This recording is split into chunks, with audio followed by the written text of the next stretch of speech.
አሁንም ቢሆን እምነት ከጥምቀት ተነጥሎ አያድንም። ጥምቀትም ደግሞ እምነትን አግልሎ ቆያው እየመለስኩልን ነው። የሄድኩበትን እኮ ነው። አሁን እኮ እኔን ነው የጠየቀኝ። አሁን ይሄ መጽሐፍ ቅዱስ አይጥቅስ አይደለም የጠየቀኝ፣ ፐርሰናል ጥያቄ ነው የጠየቀኝ። ያው ልቆይ ያው ፐርሰናል ጥያቄ ስትጠይቀኝ ፐርሰናል ነው መልስልኝ።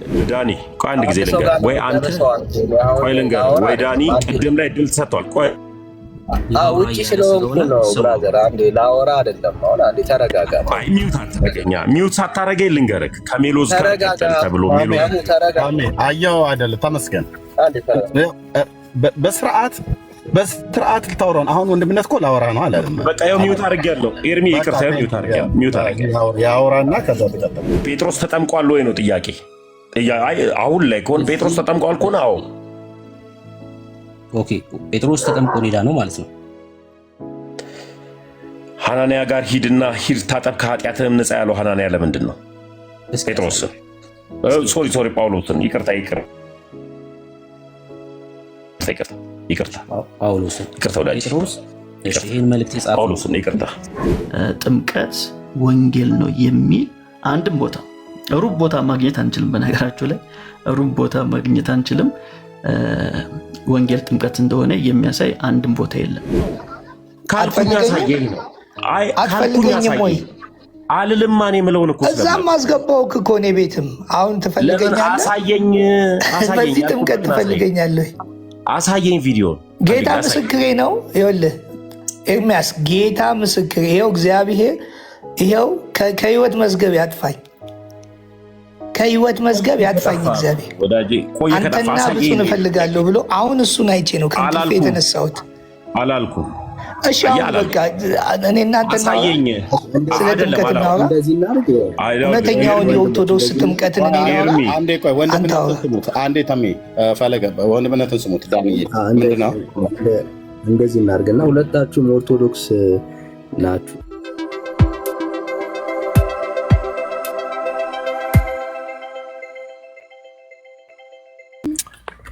ተባረክልኝ። በጣም ነው የማመሰግነው።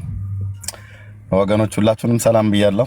ቢኒ ራስህ፣ ኤፋ፣ ቤካ፣ ግርምሽ፣ ወንድሜ ሰናይ፣ ሚኪ፣ ብሩኬና ዳንዬ ወንድምነት ሁላችሁንም ሰላም ብያለሁ። ቅዱሳን በእውነት አንድ ሳምንት ምናምን አካባቢ ሆነኝ ይመስለኛል አንዳንድ ቦታ ላይ ገባ ብዬ ሰዎች ጋር እንደታያለው እንጂ እንደ ቀድሞ አልገባው ነበር። ጥቂት ሰዎች ታውቃላችሁ ያለሁበትን ሁኔታ፣ እንደዛ ነው። እግዚአብሔር ይባረክ ወገኖች፣ ጸጋ ይብዛላችሁ። በጣም በጣም ከልብ ነው የማመሰግነው። ወንድምነትም ጠፍቶ ነበር። ያ ጌታ ይባረክ። እሺ ከዚህ ቀጥሎ በምንነጋገረው ነገር ላይ ሊያወሩን የሚፈልጉ ሰዎች ከመጡ ሰየው፣ ካልመጡም እንነጋገርበትና በዚህ ላይ ሌላ ሊያወራ የሚችል ሰው ካለ ማለት ነው። ስለ ጥምቀትና ይሄ ስለ ሚስጥራት ተብለው ከሚባሉት ውስጥ ማለት ነው የጌታ እራትና ጥምቀትን ቅዱስ ቁርባንና ጥምቀት ተብሎ የሚባል ባይማይ አይ ላቭ ዩ ኦኬ ያ ባይ ኤልሱ ባይ ያ ኦኬ። ስለዚህ እነዚህ ሚስጥራት ተብለው ከሚባሉት ውስጥ አንዱ ጥምቀት ነውና ጥምቀት ወንጌል ነው ወይ ብሎ የሚል ርዕስ ነው ይዤ የመጣሁትኝ። ይሄ እንግዲህ ለኛ ለወንጌል አማኞች ጥምቀት ወንጌል እንዳይደለ እናውቃለን። መጽሐፍ ቅዱስ ጥምቀት ወንጌል ነው ብሎ ስለማይነግረን ማለት ነው። ወንጌል ማለት የምስራች ነው። ወንጌል ስለማን ነው የሚለው መጽሐፍ በሮሜ መልክ መጽሐፍ ምዕራፍ 1 ከቁጥር 1 እስከ 3 ባለው ላይ ስናነብ ወንጌል ስለ ልጁ ስለ ኢየሱስ ነው ይላል። ኦኬ፣ ወንጌል ስለ ጥምቀት ነው አይልም። ወንጌል ስለ ቅዱስ ቁርባን ነው አይልም። ወንጌል ስለ ልጁ ነው የሚለው። ልጁ ደግሞ ኢየሱስ ክርስቶስ ነው። በስጋ ከዳዊት ዘር የተወለደ እንደ ቅድስና መንፈስ ከሙታን ተነሳ ስለ ልጁ ነው ይለናል ቅዱስ ጳውሎስ። ወንጌል ጥምቀት ነው ማለት ጥምቀት ወንጌል ነው ብለው የሚሉ ሰዎች እየተሰሙ ስላሉ ማለት ነው። እኔ ይሄ ብቻ አይደለም፣ ይሄ ጥምቀትና ቅዱስ ቁርባን ያድናል የሚል ስብከት ወንድሞቼ እናቶቼ በጣም የተጣመመ መንፈሳዊ የሚመስል መጽሐፍ ቅዱሳዊ የሚመስል ግን ያይደለ አደገኛ የሆነ ትምህርት እንደሆነ ልነግራችሁ እወዳለሁ። ጥምቀት ያድናል፣ ቅዱስ ቁርባን ያድናል ብለው የሚሉ ከየትኛው መጽሐፍት ላይ ነው ያገኙት? ማን ነው እንደዚህ ብሎ የሰበከ? ማን ነው እንደዚህ ብሎ ያስተማረ? ስለዚህ ጥምቀትም የሚያድን ከሆነ ቅዱስ ቁርባንም የሚያድን ከሆነ ኢየሱስም የሚያድን ከሆነ ሶስት አዳኝ ነው ያለው ማለት ነው። ኢየሱስ ያድናል ብለው እንጂ ሐዋርያት የሰበኩት ጥምቀት ያድናል፣ ቅዱስ ቁርባን ያድናል፣ ጥምቀትም ኃጢአት ስርየት ይሰጣል፣ ቅዱስ ቁርባንም የኃጢአት ስርየት ይሰጣል፣ ኢየሱስም የኃጢአት ስርየት ይሰጣል። እንደዚህ የሚባል ወንጌል የለም ወንድሞች እናቶቼ። እንደዚህ አይነት ወንጌል የለም። እንደዚህ አይነት ትምህርት የለም። የኃጢአት ስርየት በስሙ እንጂ በጥምቀት ነው ብሎ የሚል መጽሐፍ ቅዱስ ላይ የለም። አለ ብሎ የሚል ሰው ካለ ግን ገብቶ ያሳየን። የኃጢአት ስርየት ነቢያት ራሱ እንኳን ሲናገሩ የብሉይ ኪዳን ቅዱሳን ነቢያት ሲናገሩ የተናገሩት በስሙ ንስሐና የኃጢአትን ይቅርታ እንዲቀበሉ ነቢያት ይመሰክሩለታል ነው ያለው። የነቢያቱ ምስክርነት የብሉይ ኪዳን የነቢያቱ ምስክርነት አሕዛብ በስሙ ተስፋ ያደርጋሉ እያሉ ነበር ሲናገሩ የነበሩት ማለት ነው። የቆመውን የእሴይን ሥር አሕዛብ ይፈልጉታል፣ ማረፊያውም የተከበረ ይሆናል እያሉ ነው የተናገሩት። እንግዲህ ብሉይ ኪዳን ነቢያት ላይ መጥቼ ማውራት እችላለሁኝ። አይ የተናገሩት ከዚህ ውጭ ሌላ እኮ ክፍል አለ ብሎ የሚል ሰው ካለ መጥቶ ያሳየን። አይደለም በግልጽ በግርድምድም እንኳን የተጻፈ የለም።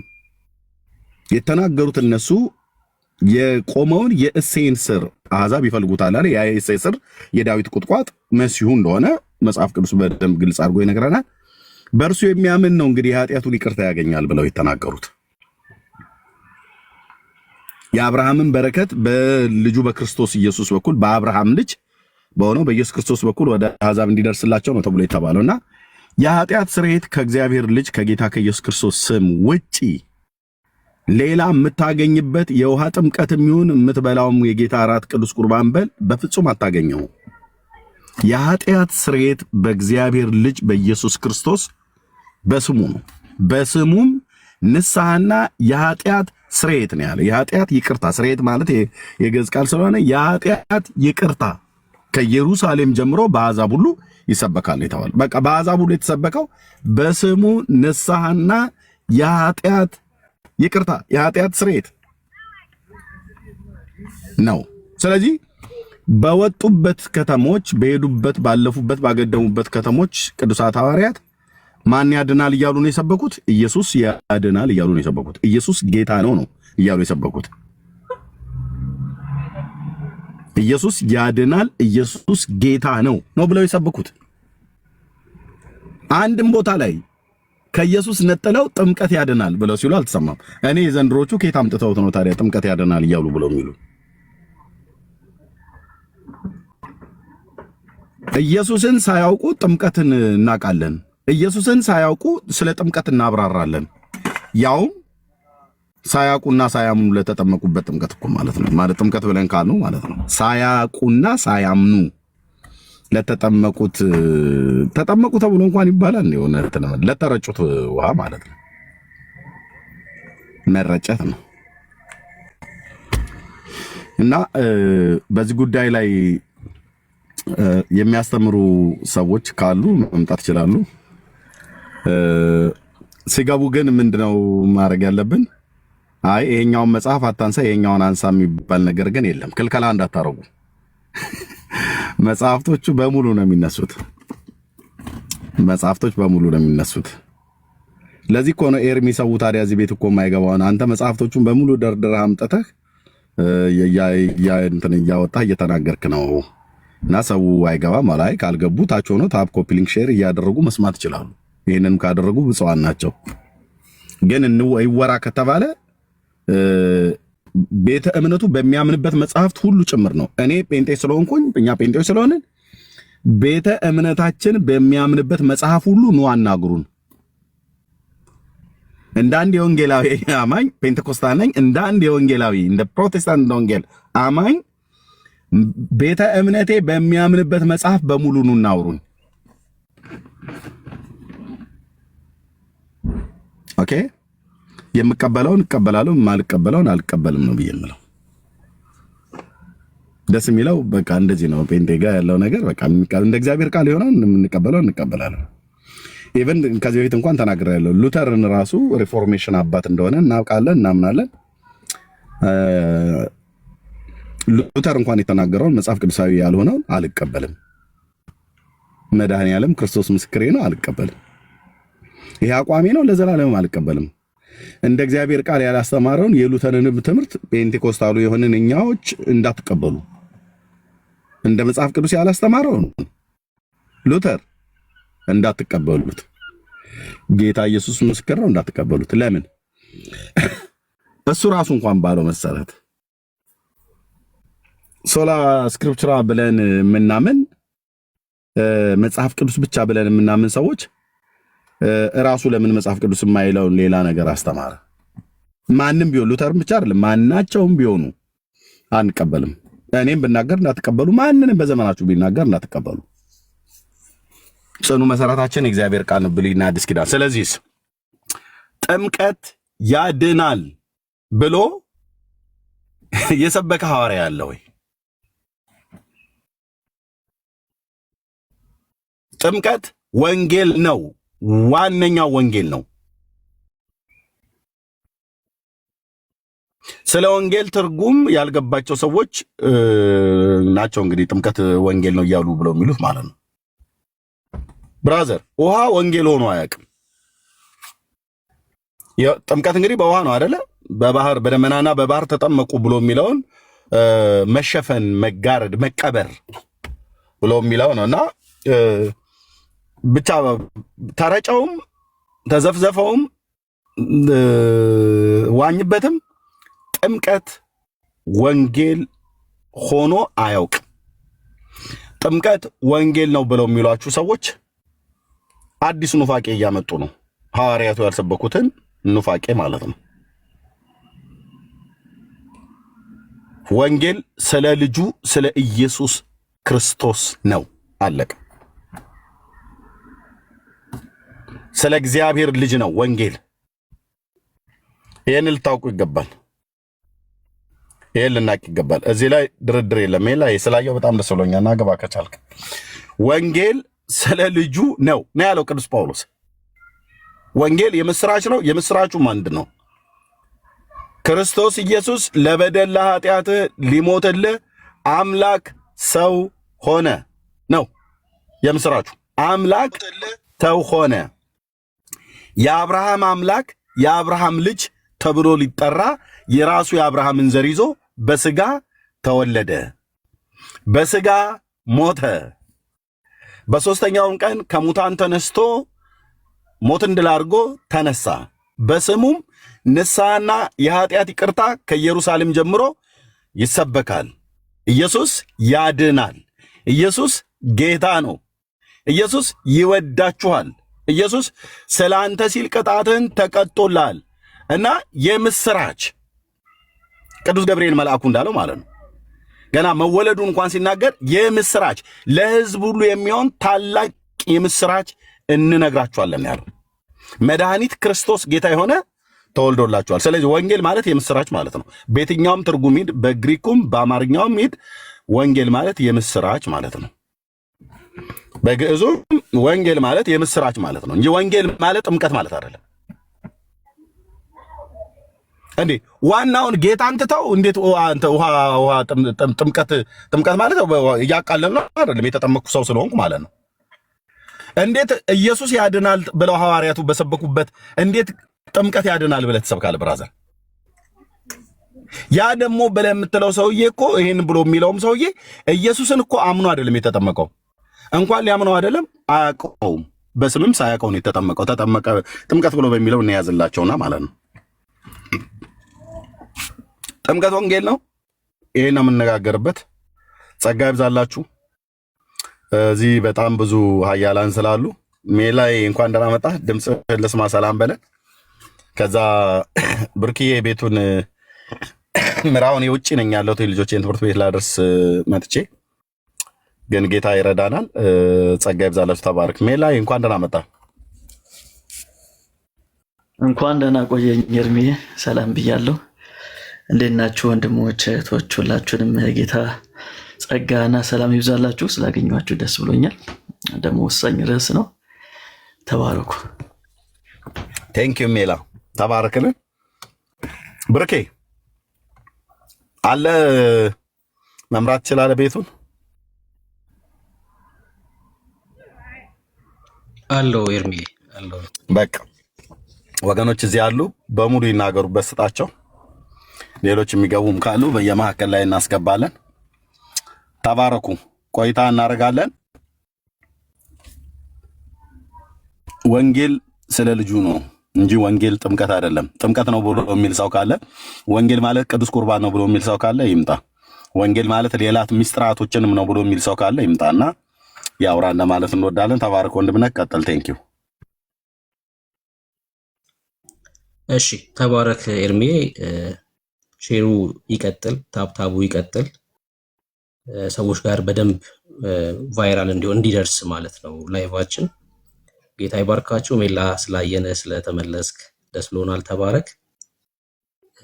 ኦርቶዶክሳውያን ቁጥር ስጽፉልን እናስገባችኋለን። ኦርቶዶክሳውያን ናቸው ብለ ገስት የላካችሁትን አናስገባችሁም። ቁጥር ጻፉን። እሺ ኦርቶዶክስ ሆኖ በዚህ ርዕስ ማውራት የሚፈልግ ቁጥር ሲጽፍልን እናስገባዋለን ማለት ነው። መግባት ፈልገዋል ማለት ነው።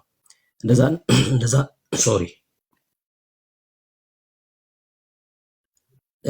እንደዛ እናደርጋለን ማለት ነው። ቆንጆ ርዕስ ነው። ጥምቀት ወንጌል ነው ወይ? ጥምቀት ወንጌል መሆኑን የሚገቡ ሰዎች ካሳዩን ጥምቀት ያድናል አያድንም የሚል ጥያቄ ማንሳት አንችልም፣ መብት የለንም። ምክንያቱም መጽሐፍ ቅዱሳችን ወንጌል እንደሚያድን ስለነገረን ማለት ነው። በተለይ ጳውሎስ በቆሮንቶስ መልእክቱ ላይ በ15ኛው ምዕራፍ ስለሚያድነው ወንጌል ይናገራል። እሱም ደግሞ የክርስቶስ ኢየሱስ ስለኛ ኃጢአት መሞትና ደግሞም እኛን ስለማጽደቅ መነሳቱ እንደሆነ ጳውሎስ ነግሮናል። አንድ ሰው ገብቶ ጥምቀት ወንጌል መሆኑን ካሳየን በቃ ያድናል ማለት ነው፣ ያልቃል እዛ ጋር። ግን መጽሐፍ ቅዱስ ላይ ሊያሳየን አይችልም፣ ምናልባት ከቁርአን ካልሆነ። መጽሐፍ ቅዱስ ላይ ጥምቀት ወንጌል መሆኑን አያሳይም፣ አይደለምም ጭምር። ጥምቀት ብቻ አይደለም፣ ሌሎች ሚስጥራቶቻቸውም ጭምር ሜሮንም ይሁን አስናቁ ወንጌል አይደሉም፣ የጌታ እራትም ጭምር ማለት ነው። እና አንድም ስፍራ ላይ ወንጌል ስለመሆናቸው ሊያሳዩን አይችሉም። ወንጌል ካልሆኑ ደግሞ አያድንም ማለት ነው። የሚያድነው ወንጌል ብቻ ከሆነ፣ ሰው የሚዳነው በወንጌል ከሆነ፣ ሰው የመዳን የሚችለው በወንጌል ከሆነ፣ እነዚህ ወንጌል አለመሆናቸውን ካሳየን አያድኑም ማለት ነው። ከወንጌል ውጪ የሚያድን ስለሌለ በመጽሐፍ ቅዱሳችን። ትላንት ቤት ከፍቼ ስንማማር ይሄን ብዬ ነበር። መጽሐፍ ቅዱስ ላይ ጥምቀት ያድናል ብሎ ለማመን መጽሐፍ ቅዱስን ማንበብ አያስፈልግም። በነገራችን ላይ መጽሐፍ ቅዱስ ምንድን ነው የሚለው፣ የእግዚአብሔር ሐሳብ ምንድን ነው የሚለውን በጥልቀት ማንበብ፣ መጸለይ፣ እግዚአብሔር እንዲገልጥልን መጠየቅ አይጠበቅብህ ጥምቀት ያድናል ብሎ ለማመን። ምክንያቱም በቃ ማርቆስ 16 ላይ ያመነ የተጠመቀ ስለሚል ካልተጠመቀ አትድንም ብሎ አንድ ሰው መረዳት ይችላል። ጥምቀት ያመነ የተጠመቀ ሲል ግን መጽሐፍ ቅዱሳችን ምን እያለ ነው የሚለውን ለመረዳት ግን ሙሉ 66ቱ መጽሐፍ ማርቆስ ወንጌልን፣ ዮሐንስ ወንጌልን እያንዳንዱ ማጥናት፣ የእግዚአብሔር ሐሳብ ምንድነው፣ ፕሮግራሙ ምንድነው የሚለውን ማጥናት ይፈልጋል። የጌታ እራት ያድናል፣ ጥምቀት ያድናል ብሎ ለማመን መጽሐፍ ቅዱስ ማንበብ አንድ ሰው አይጠበቅበትም። መስማት በቃ የሆነ ሰው ሲያልፍ ከሰማ ሙስሊሙን ቢሰማ በቃ ያመነ የተጠመቀ ይድናል ስለሚል በቃ እንደዛ ብሎ ማመን ይችላል።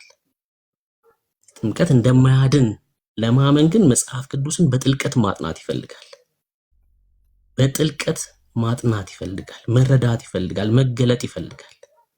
ምንድን ነው የእግዚአብሔር ፕሮግራም የሚለውን ሰው ዝግጁ ነው ቤቱ ለምትገቡ ሰዎች ማለት ነው። ወንጌል መሆኑን ደግሞ ማዳን እንደሚችልም ደግሞ ልታሳዩ ትችላላችሁ ማለት ነው። ከእግዚአብሔር ቃል ላይ እድል ልስጣችሁ እና የተወሰነ ሐሳብ ማንሳት ይቻላል። ስለጠፋ ሜላ ቅድሚያ ይሰጠው።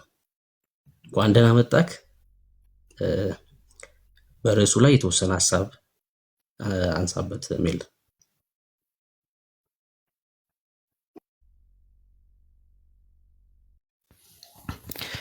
እሺ ብሩኬ አመሰግናለሁ። በድጋሚ ሰላም ለናንተ ይሁን። እንግዲህ ጥምቀት እና ወንጌል አንድ ናቸው ሲለያያሉ በሚለው ርዕሰ ጉዳይ ላይ መጽሐፍ ቅዱስ የሚናገረው ሐሳብ በጣም ግልጽ ነው ብዬ አስባለሁ። ከቃሉ ትርጓሜም ስንጀምር ወንጌል ማለት የምስራች ማለት ነው፣ ወይም መልካም ዜና ማለት ነው። መልካም ዜና ያስባለው ነገር ምንድን ነው ከተባለ ሰዎች በራሳቸው አቅም ጉልበት ሊያደርጉት የማይችሉትን ወይም ሊያገኙት የማይችሉትን የዘላለም ሕይወት በዚህ በእምነት በኩል እንደተዘጋጀላቸው አምኖ ሲቀበሉ የዘላለም ሕይወት ያገኛሉ የሚል ጽንሰ ሐሳብ ስለያዘ ነው። ገና ወንጌል ስል ወይም የምስራች ስል እኔ ማድረግ የማልችለው ነገር መሆኑን እንረዳዋለን ማለት ነው። እኔ ማድረግ የማልችለው ነገር ነው። ከኔ አቅም በላይ የሆነ ነገር መሆኑን እንረዳለን። ጥምቀት ስንል ጥምቀት ሰው የሚያደርገው ነው ማለት ተጠማቂው የሚያደርገው ነው። አምኖ ከተቀበለ በኋላ ይጠመቃል። አጥማቂና ተጠማቂ የሚባል ነገር አለው። ወንጌል ጋር ስንመጣ ወንጌል የሆነ ሰው ይናገራል፣ የምስራቹን ቃል ይነግረዋል። ከዛ ሰው የሚጠበቀው ነገር ምንድን ነው? አሜን ማለት ነው፣ መስማማት ነው ከቃሉ ጋር ማለት ነው። መጽሐፍ ቅዱሳችን አንድም ቦታ ላይ ጥምቀት ወንጌል እንደሆነ አይነግረንም። እናንተም ቅድም ስጠቅሱት የሰሟችሁ የመጽሐፍ ቅዱስ ክፍሎች ነበሩ። በተለይ ሮሜ ምዕራፍ 1 ላይ ያለው እና አንደኛ ቆሮንቶስ ምዕራፍ 15 ላይ ያለው ሐሳብ ወንጌል ምን እንደሆነ ሐዋርያው ጳውሎስ በደንብ አድርጎ በግልጽ ይነግረናል ማለት ነው። ወንጌል ራሱን የቻለ ኮንቴንት አለው።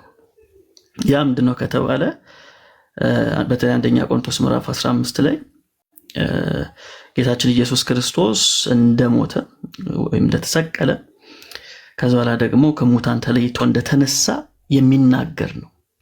አያችሁ፣ በተለይ በጣም ልብ ብላችሁ ካያችሁት ምዕራፍ 15 ከቁጥር 1 ጀምሮ ያለውን ሐሳብ ስትመለከቱት የምትድኑበትን ወንጌል አሳስባችኋለሁ ነው የሚለው። የምትድኑበትን ወንጌል እና ሰዎች የሚድኑበትን ወንጌል ደግሞ ጀማሪው ሐዋርያው ጳውሎስ አይደለም፣ ተቀበለው እንጂ አይደል? እሱ ተቀብሎታል፣ አሜን ብሎ ተቀብሏል። ከዛ ደግሞ ይሄን የተቀበለውን ነገር ለሰው ሲያስተላልፍ ደግሞ እናገኘዋለን ማለት ነው። ምክንያቱም ቁጥር 3 ላይ እኔ ደግሞ የተቀበልኩትን ከሁሉ በፊት አሳልፌ ሰጧችሁ እንዲህ ብዬ ምን ብሎ መጽሐፍ እንደሚል ክርስቶስ ለኃጢአታችን ሞተ ተቀበረም፣ መጽሐፍ እንደሚል በሶስተኛው ቀን ተነሳ ነው የሚለው። ስለዚህ ሐዋርያው ጳውሎስ መጽሐፍ እንደሚል ብሎ ሲናገር ስለ የትኛው ነው ያወራ ያለው? ስለ ቀድሞ መጽሐፍ ወይም ደግሞ ስለ ብሉይ ኪዳኑ ነው እየተናገረ ያለው። እዛ ላይ ትንቢት ነበር፣ የተነገረ ሐሳብ አለ። ያ ምንድነው ከተባለ መሲሁ ይመጣል፣ ይሞታል፣ ይቀበራል፣ ከዛ ደግሞ ይነሳል ነው። አያችሁ፣ መጽሐፍ እንደሚል። ስለዚህ ወንጌል የሚለው ሐሳብ አስቀድሞም የተነገረ ሐሳብ እንደሆነ እንረዳለን። ስለዚህ ስለ ጥምቀት መጽሐፍ ምን ይላል ነው ዋናው ፖይንት። በብሉይ ኪዳን ስለ ጥምቀት ተነግሯል ወይ? እኛ ስለምንጠመቀው ጥምቀት ተነግሯል ወይ ከተባለ በፍጹም እንደዚህ አይነት ሐሳብ የለም። ስለዚህ መጽሐፍ እንደሚል በሶስተኛው ቀን እሱ ምን ብሏል? ተነስቷል። ከዛ ላይ ይህን እኔ ተቀብያለሁ፣ ለእናንተ ደግሞ አሳልፌ ሰጥቻችኋለሁ ነው የሚለው። ስለዚህ በወንጌልና በጥምቀት መካከል በጣም ሰፊ የሆነ ልዩነት እንዳለው መረዳት ያስፈልጋል ማለት ነው። አንድ የመጨረሻ ፖይንት ላንሳና ልጨርስ። በተለይም ከዚህ ከሐዋርያው ጳውሎስ መልእክት ከሮሜ ምዕራፍ 1 ጋር ተገናኝቶ በጣም ወሳኝ የሆነ ቃል አለ። ያ ምንድነው? አንድ ሰው ወንጌልን መረዳት ከፈለገ ምንድነው መረዳት ያለበት ከተባለ ሐዋርያው ጳውሎስ እንደዚህ ይላል፣ ይህም ወንጌል በስጋ ከዳዊት ዘር ስለተወለደ እንደ ቅድስና መንፈስ ግን ከሙታን መነሳት የተነሳ በኃይል የእግዚአብሔር ልጅ ሆኖ ስለተገለጠ ስለ ልጁ ነው። ይሄ በጣም ክሊር የሆነ ስቴትመንት ነው። ስለማን ነው? ስለ ልጁ ነው። ስለ ፐርሰን ነው የሚያወራው ወንጌል ማለት ነው። እርሱም ማን ነው ከተባለ ጌታችን ኢየሱስ ክርስቶስ ነው በማለት ሐዋርያው ጳውሎስ ይናገራል። ከዛ በጣም በሚገርም ሁኔታ እዚሁ ሮሜ መልእክቱ ላይ በወንጌል አላፍርምና በማለት ደግሞ ይናገራል። አያችሁ አይደል? በወንጌል አላፍርም። ለምን ከተባለ በዚህ በወንጌል ነው ምን የተገኘው? ድነት የተገኘው፣ የእግዚአብሔር ኃይል የተገለጠው። ስለዚህ በወንጌል በኩል የእግዚአብሔር ኃይል ተገልጧል ስንል ስለ ልጁ ስለ ኢየሱስ ክርስቶስ እያወራን ነው። የተገለጠው እሱ ስለሆነ ማለት ነው። እና ሐዋርያው ጳውሎስ በየትኛው መልእክቱ ላይ ወይም ደግሞ ሐዋርያቶቹ በየትኛው ትምህርታቸው ላይ ጥምቀት ወንጌል ነው የሚል አንድም ቦታ ሩብ ቦታ ማግኘት አንችልም። በነገራችሁ ላይ ሩብ ቦታ ማግኘት አንችልም። ወንጌል ጥምቀት እንደሆነ የሚያሳይ አንድም ቦታ የለም።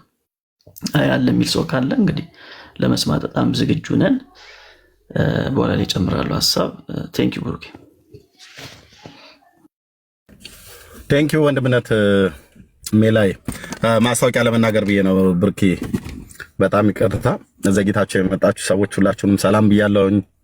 ገስትም ላይ ከገስትም ውጭ ያላችሁ ወንድማችን ተሜ መጥቷል ከኦርቶዶክስ ሊወያየ ነው የመጣው እና እንዳታስወርዱት፣ ለመወያየት በጨዋነት ለመወያየት ከሆነ የመጣው ያን አድርግ። ከታች ኮሜንት የምጽፉ ሰዎች የግለሰቦችን ስም እየጻፋችሁ የምትሳደቡ ሰዎች በፍጹም አልፈቅድላችሁም። ኦኬ፣ አልፈቅድላችሁም። ሌላ እርምጃ ላይ ከመሄዳችን በፊት ያ ምንም ማስፈራሪያ ከምናረገው ደግሞ ስለምናረገው ማለት ነው። ስድቡን ተውት፣ አላስፈላጊ ቃላቶችን መናገሩን ተውት፣ ስለማይ ማለት ነው። ከዚህ በኋላ ወንድሞች ይነጋገራሉ፣ እኔም አለው፣ ግን ሞሮ ወንድሞች ይነጋገራሉ። ስድብ የሚባል ነገር አቁሙ። ቴንክ ዩ። ስድብ የሚባል ነገር አቁሙ። ስድብ የሚባል ነገር አቁሙ። ኦኬ፣ ቴንክ ዩ። ስለዚህ መርሃ ግብሩ ይቀጥላል። ብርክዬ ቤቱን መምራት ትችላለህ። ተሜ እንኳን ደህና መጣ።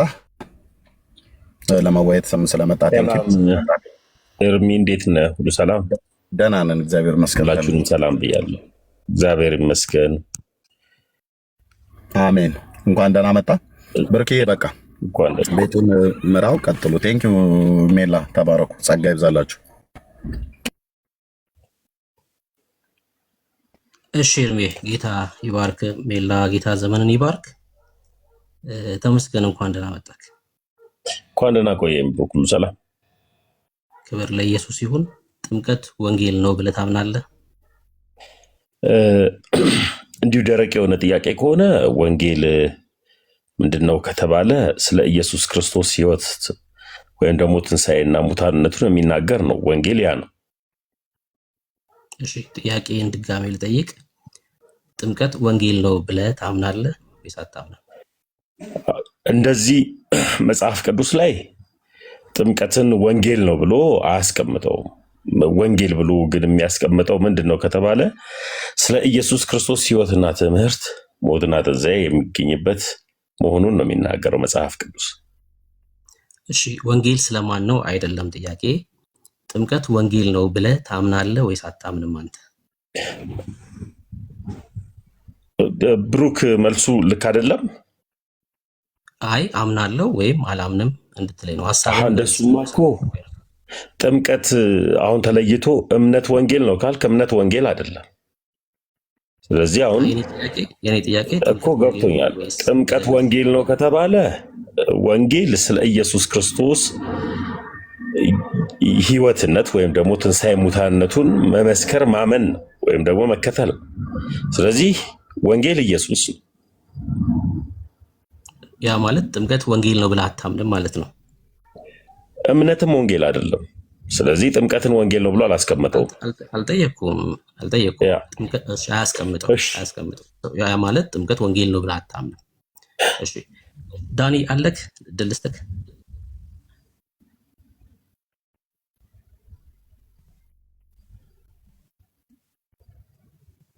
ዳኒ አለ? እሺ ሜላ ቀጥል። ከተመስገን ጋር በዚሁ እድል ስጥ ለአንተ።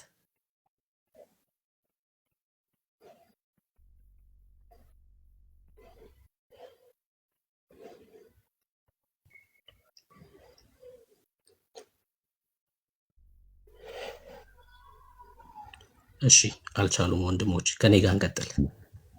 ጥምቀት ወንጌል ነው ብለህ አታምንም? ወንጌል ኢየሱስ ነው። አዎ እሺ፣ ወንጌል ያልሆነ ነገር ያድናል ወይስ አያድንም? እምነትም ወንጌል ስላልሆነ ያድናል። ብሩክ ትጠይቀኛለህ። የጠየቅኩህን መልስ። አይ ይኸውልህ፣ አሁን እንዴት መሰለ ሰው አምኖ ወይም ደግሞ በስነ ስርዓት ሊወያይ እዚህ አሁን ኤርሚያስ ጋር ስመጣ ፋላሲ ለመስራት አይደለም የምመጣው። አሁን ጥምቀት ወንጌል ነው የሚል ሀሳብ ሳይሆን፣ አዎ ጥምቀት ወንጌል አይደለም። ወንጌል ኢየሱስ ክርስቶስን፣ ስለዚህ ልጁ ነው ወንጌል። የኢየሱስ ክርስቶስን ሕይወትን መመስከር መከተል ነው ወንጌል። ልክ እንደዚሁ እምነትም ወንጌል አይደለም። እሺ ትጠይቀኛለህ፣ እምነት ወንጌል ነው አይደለም? ጠይቀኛለህ። እኔ ጥያቄ ጥምቀት ወንጌል አይደለም ስላልክ ወንጌል ያልሆነ ነገር ያድናል ወይስ አያድንም ነው ጥያቄ። የሚያድነው ኢየሱስ ነው። ጥያቄ ወንጌል ያልሆነ ነገር ያድናል ወይስ አያድንም?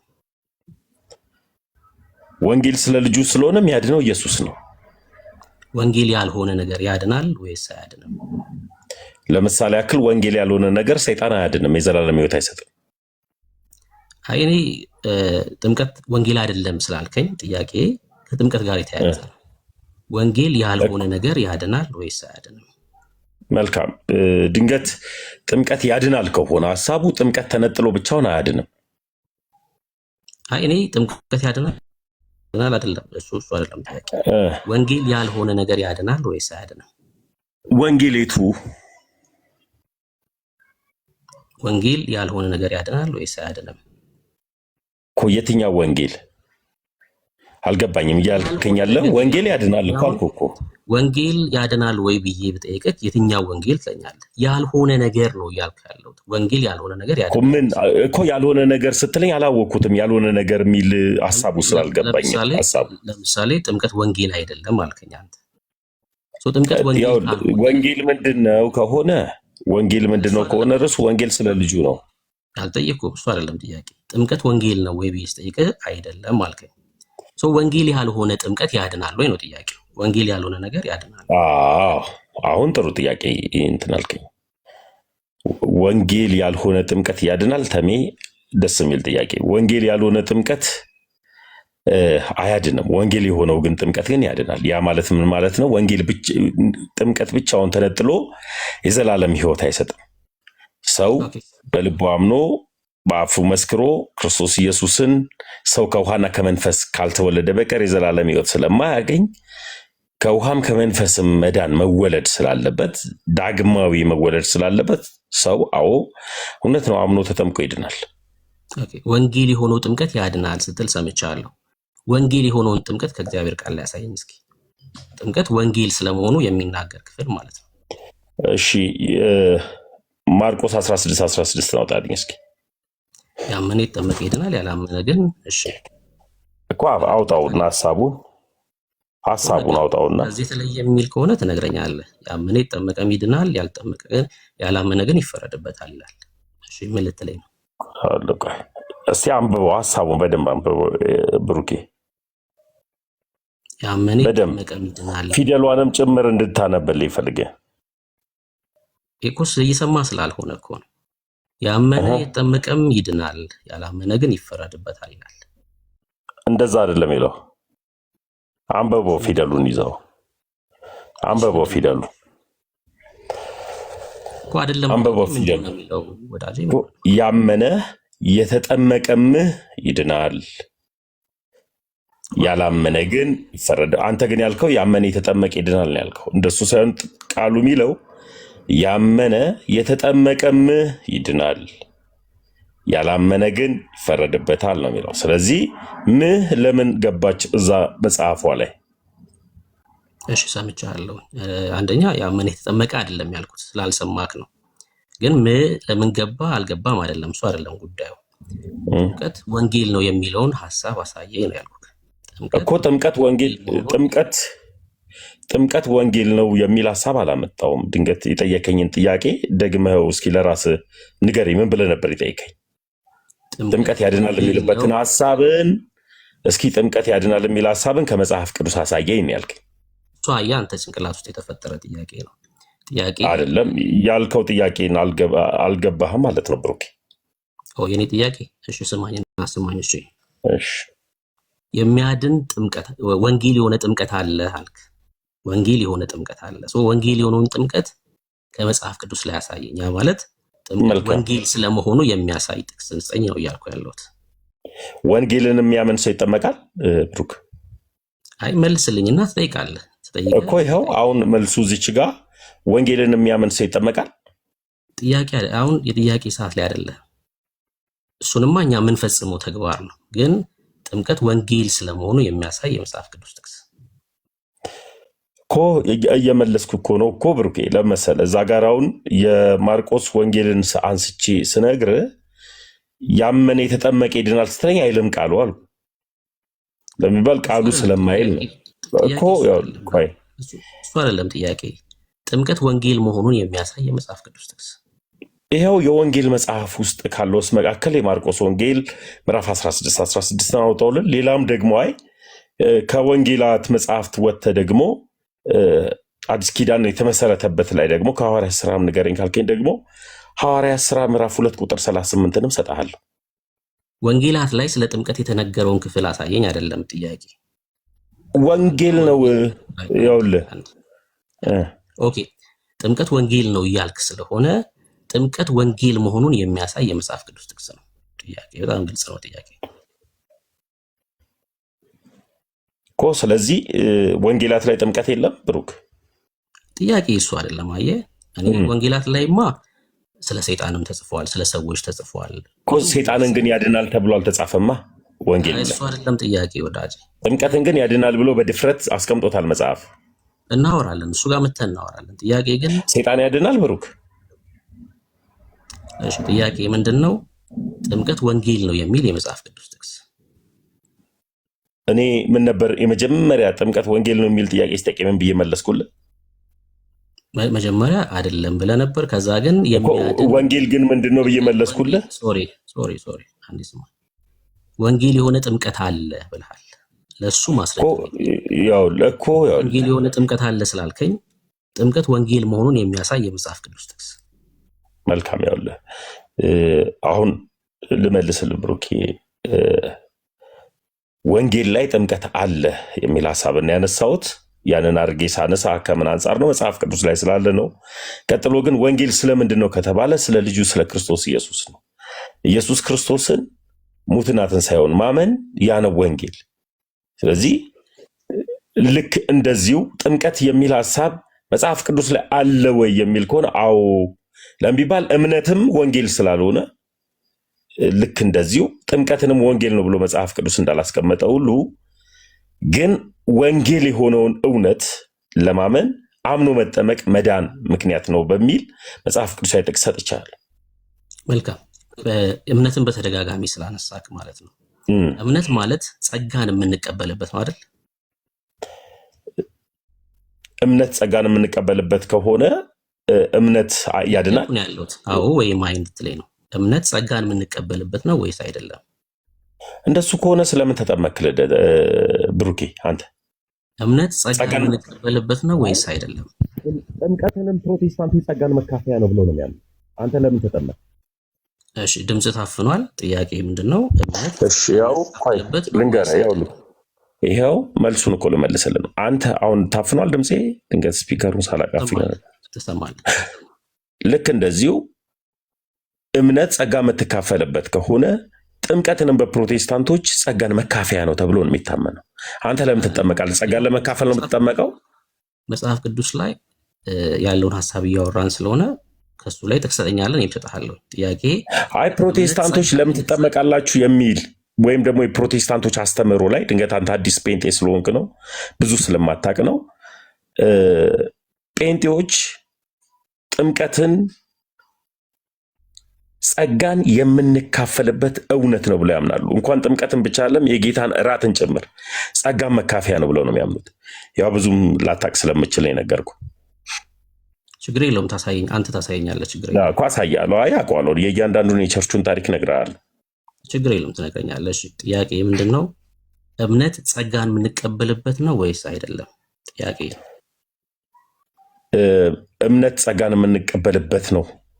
የማንን ጸጋ አላወኩንም። ጥያቄ ስትጠይቅ መመለስ ነው ዳጄ እኮ። ጥያቄው ስላልገባኝ ነው የማንን ጸጋ ብዬ ነው። አይ በአግባቡ እምነት የክርስቶስ ኢየሱስን ጸጋ የምንቀበልበት ነው ከሆነ እንደዛ ብለን አንተ ጸጋ ብለህ የምታውቀውን የምታምነውን መቀበያ ነው ወይስ አይደለም? እምነት እሱ ነው ጥያቄ። ነው የክርስቶስ ኢየሱስን ጸጋ መቀበያ ነው። እሺ ጸጋውን በእምነት እንቀበላለን። ጥምቀትስ ጸጋ መቀበያ ነው ወይስ አይደለም?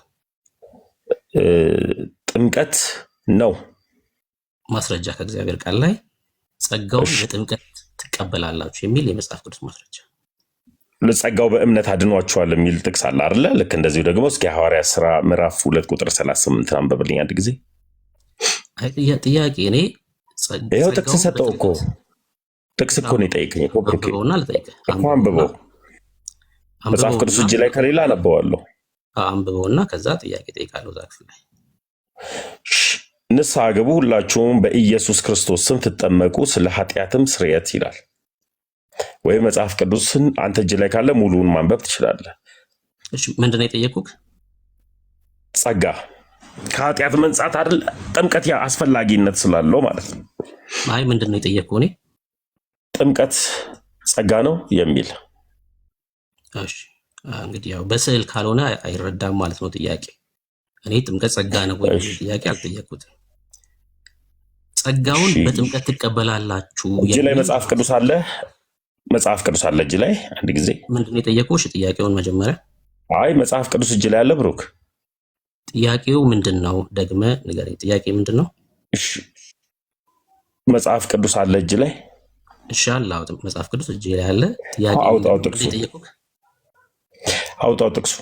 አሁን የነገርኩህን ጥቅስ የጠየቁህ ለየትኛው ጥያቄ ነው ጥቅስ የምትሰጠኝ? ምንድነው ጥያቄ? ለምን መሰለህ ብሩኬ፣ አንዳንድ ጊዜ ሰዎች ሲነገራቸው አንተ ለምደሃል ደረቅ ክርክር፣ አንድ ሁለት እንደሱ ነው ያልከራከርም። ጥቅስ ሰጠው ጥቅስን አንብብ ለምን ቢባል እኔ አዲስ ጴንጤ አይደለሁም ከጴንጤ ቤት የወጣ ኦርቶዶክስ እንጂ፣ አንተ ደግሞ አዲስ ጴንጤ ነህ። ለዛም ነው እኮ እያስተማርኩ ያለሁት። እሺ ጥያቄ ምንድነው? ምን ብዬ ነው የጠየቅኩህ? ጥቅሷን አውጣት መጽሐፍ ቅዱስ ላይ አውጣልኝ አልኩ እኮ። ምን ለሚለው ጥያቄ ነው ጥቅስ እየሰጠኸኝ ያለኸው? ልክ እንደዚሁ ጴንጤዎች እምነትን ጸጋ ብለው እንደሚጠሩት ሁሉ ጥምቀትንም ደግሞ ጸጋ መካፈያ ነው ወይም የጌታ እራትን ጸጋ መቃበያና መካፈያ ነው ብለው እንደሚያምኑት ሁሉ እንደዚሁ ደግሞ ጥምቀትን የኃጢአት ስርየት ይሰጣል ብሎ እንደሚናገር መጽሐፍ ቅዱሳዊ ጥቅስ ነው የነገርኩህ። አልጠየቅኩም እኔ። ምንድነው ጥያቄ? ጥምቀት የኃጢአት ስርየት ይሰጣል አይሰጥም አይደለም ጥያቄ። ጸጋውን በጥምቀት በኩል ትቀበላለህ ወይ ብዬ ስጠይቅህ አዎ አልከኝ። ጸጋውን በጥምቀት በኩል ትቀበላላችሁ የሚል የመጽሐፍ ቅዱስ ማስረጃ አስተኝ። እምነት ብቻውን ጸጋ ነው የሚል አለ ብሩኬ? እሺ ሌላ ጥያቄ። በቃ እንዳልኳችሁ በስዕል ካልሆነ ጥያቄ ለመረዳት ይቸግራል። ብዙ ጊዜ እንደዛ ነው። አንደኛ ቆሮንቶስ መጽሐፍ ምዕራፍ 15 ላይ ጳውሎስ እንደዚህ ይለናል፣ ወንድሞች ሆይ የሰበክሁላችሁን ደግሞም የተቀበላችሁትን በእርሱ ደግሞ የቆማችሁበትን በእርሱ ደግሞ የምትድኑበትን ወንጌል አሳስባችኋለሁ። የምትድኑበትን ወንጌል ጳውሎስ የተቀበለው ደግሞ የምትድኑበት ወንጌል ያለው ምንድን ነው?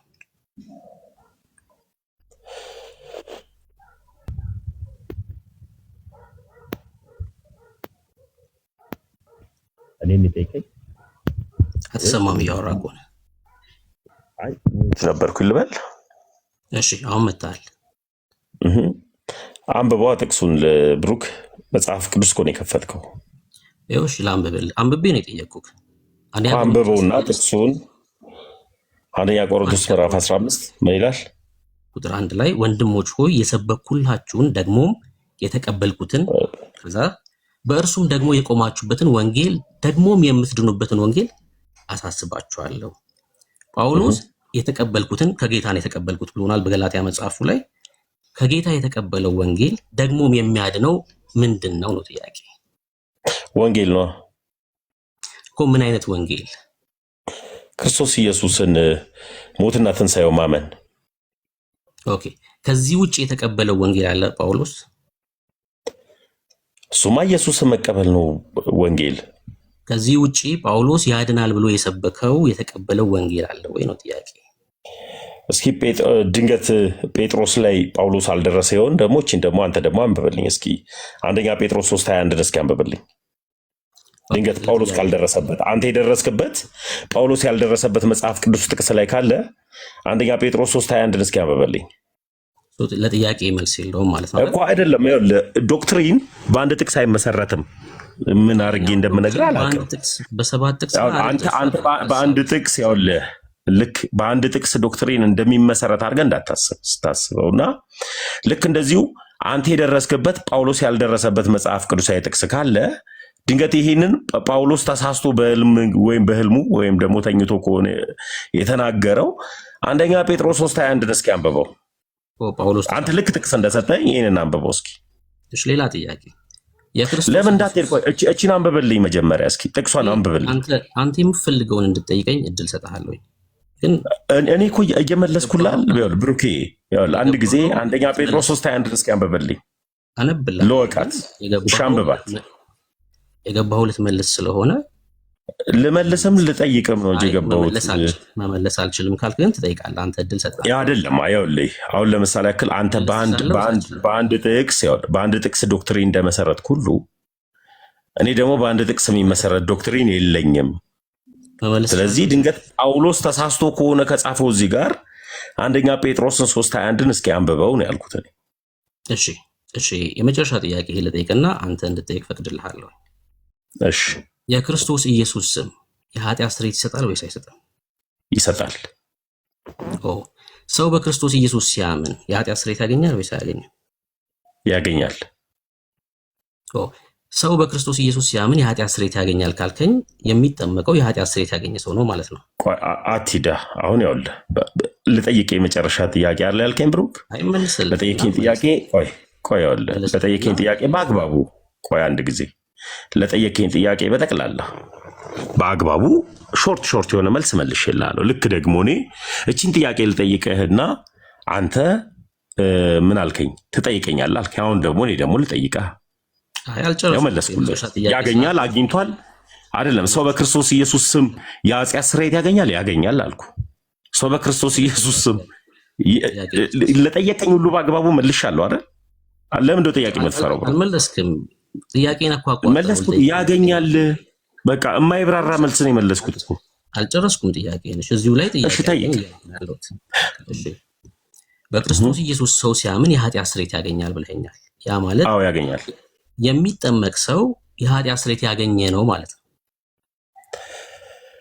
እሺ አሁንም አላልፍም። አንደኛ ጴጥሮስ 3:21 እስኪ አንብብልኝ ብሩክ።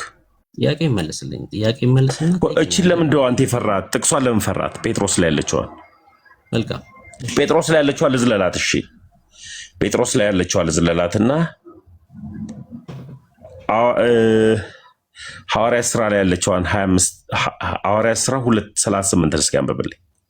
እሺ የመጣው ክርስቲያኖች ቤት ስለሆነ የፈለከውን ጥያቄ እንድጠይቅ ፈቅድልሃለሁ ብያለሁ። ግን የጠየቅኩም ብትመልስ መልካም ነው። ግን አልጠይቅም ከዚህ በኋላ። ምን ብሎናል ወንድማችን? ሰው በክርስቶስ ሲያምን ስሙ የኃጢአት ስርየት ይሰጠዋል ብሏል። ኦልሬዲ በክርስቶስ ያመነ ሰው የኃጢአት ስርየት ካገኘ የሚጠመቀው የኃጢአት ስርየት ያገኘ ሰው ነው ማለት ነው። የኃጢአት ስርየት ለማግኘት ሳይሆን የኃጢአት ስርየት ያገኘ ሰው ነው የሚጠመቀው። አለቀ ማለት እኮ ነው። ማን አለ አልክም? እንደዛ የሚጠመቀው ምን አለ ነው ያልከኝ? አልገባኝም። በጣም በራስህ ጥሩ ትምህርት ነው መሰራው። አይገርም? የ40 ደቂቃ ስብከት ነው ያደረገው። እሺ ምን አለ አልከኝ? እሺ ድጋሜ ልጠይቅህ፣ ችግር የለውም። ሰው በክርስቶስ ኢየሱስ ሲያምን የኃጢአት ስርየት ያገኛል ወይስ አያገኝም? ስሙ የኃጢአት ስርየት ያገኛል ወይስ? ኦኬ ለሚባላ ክርስቶስ ኢየሱስ ስለሚያድንማ እኮ ያገኛል እኮ ብዬ እኮ መለስኩልህ እኮ። ግን ያውልህ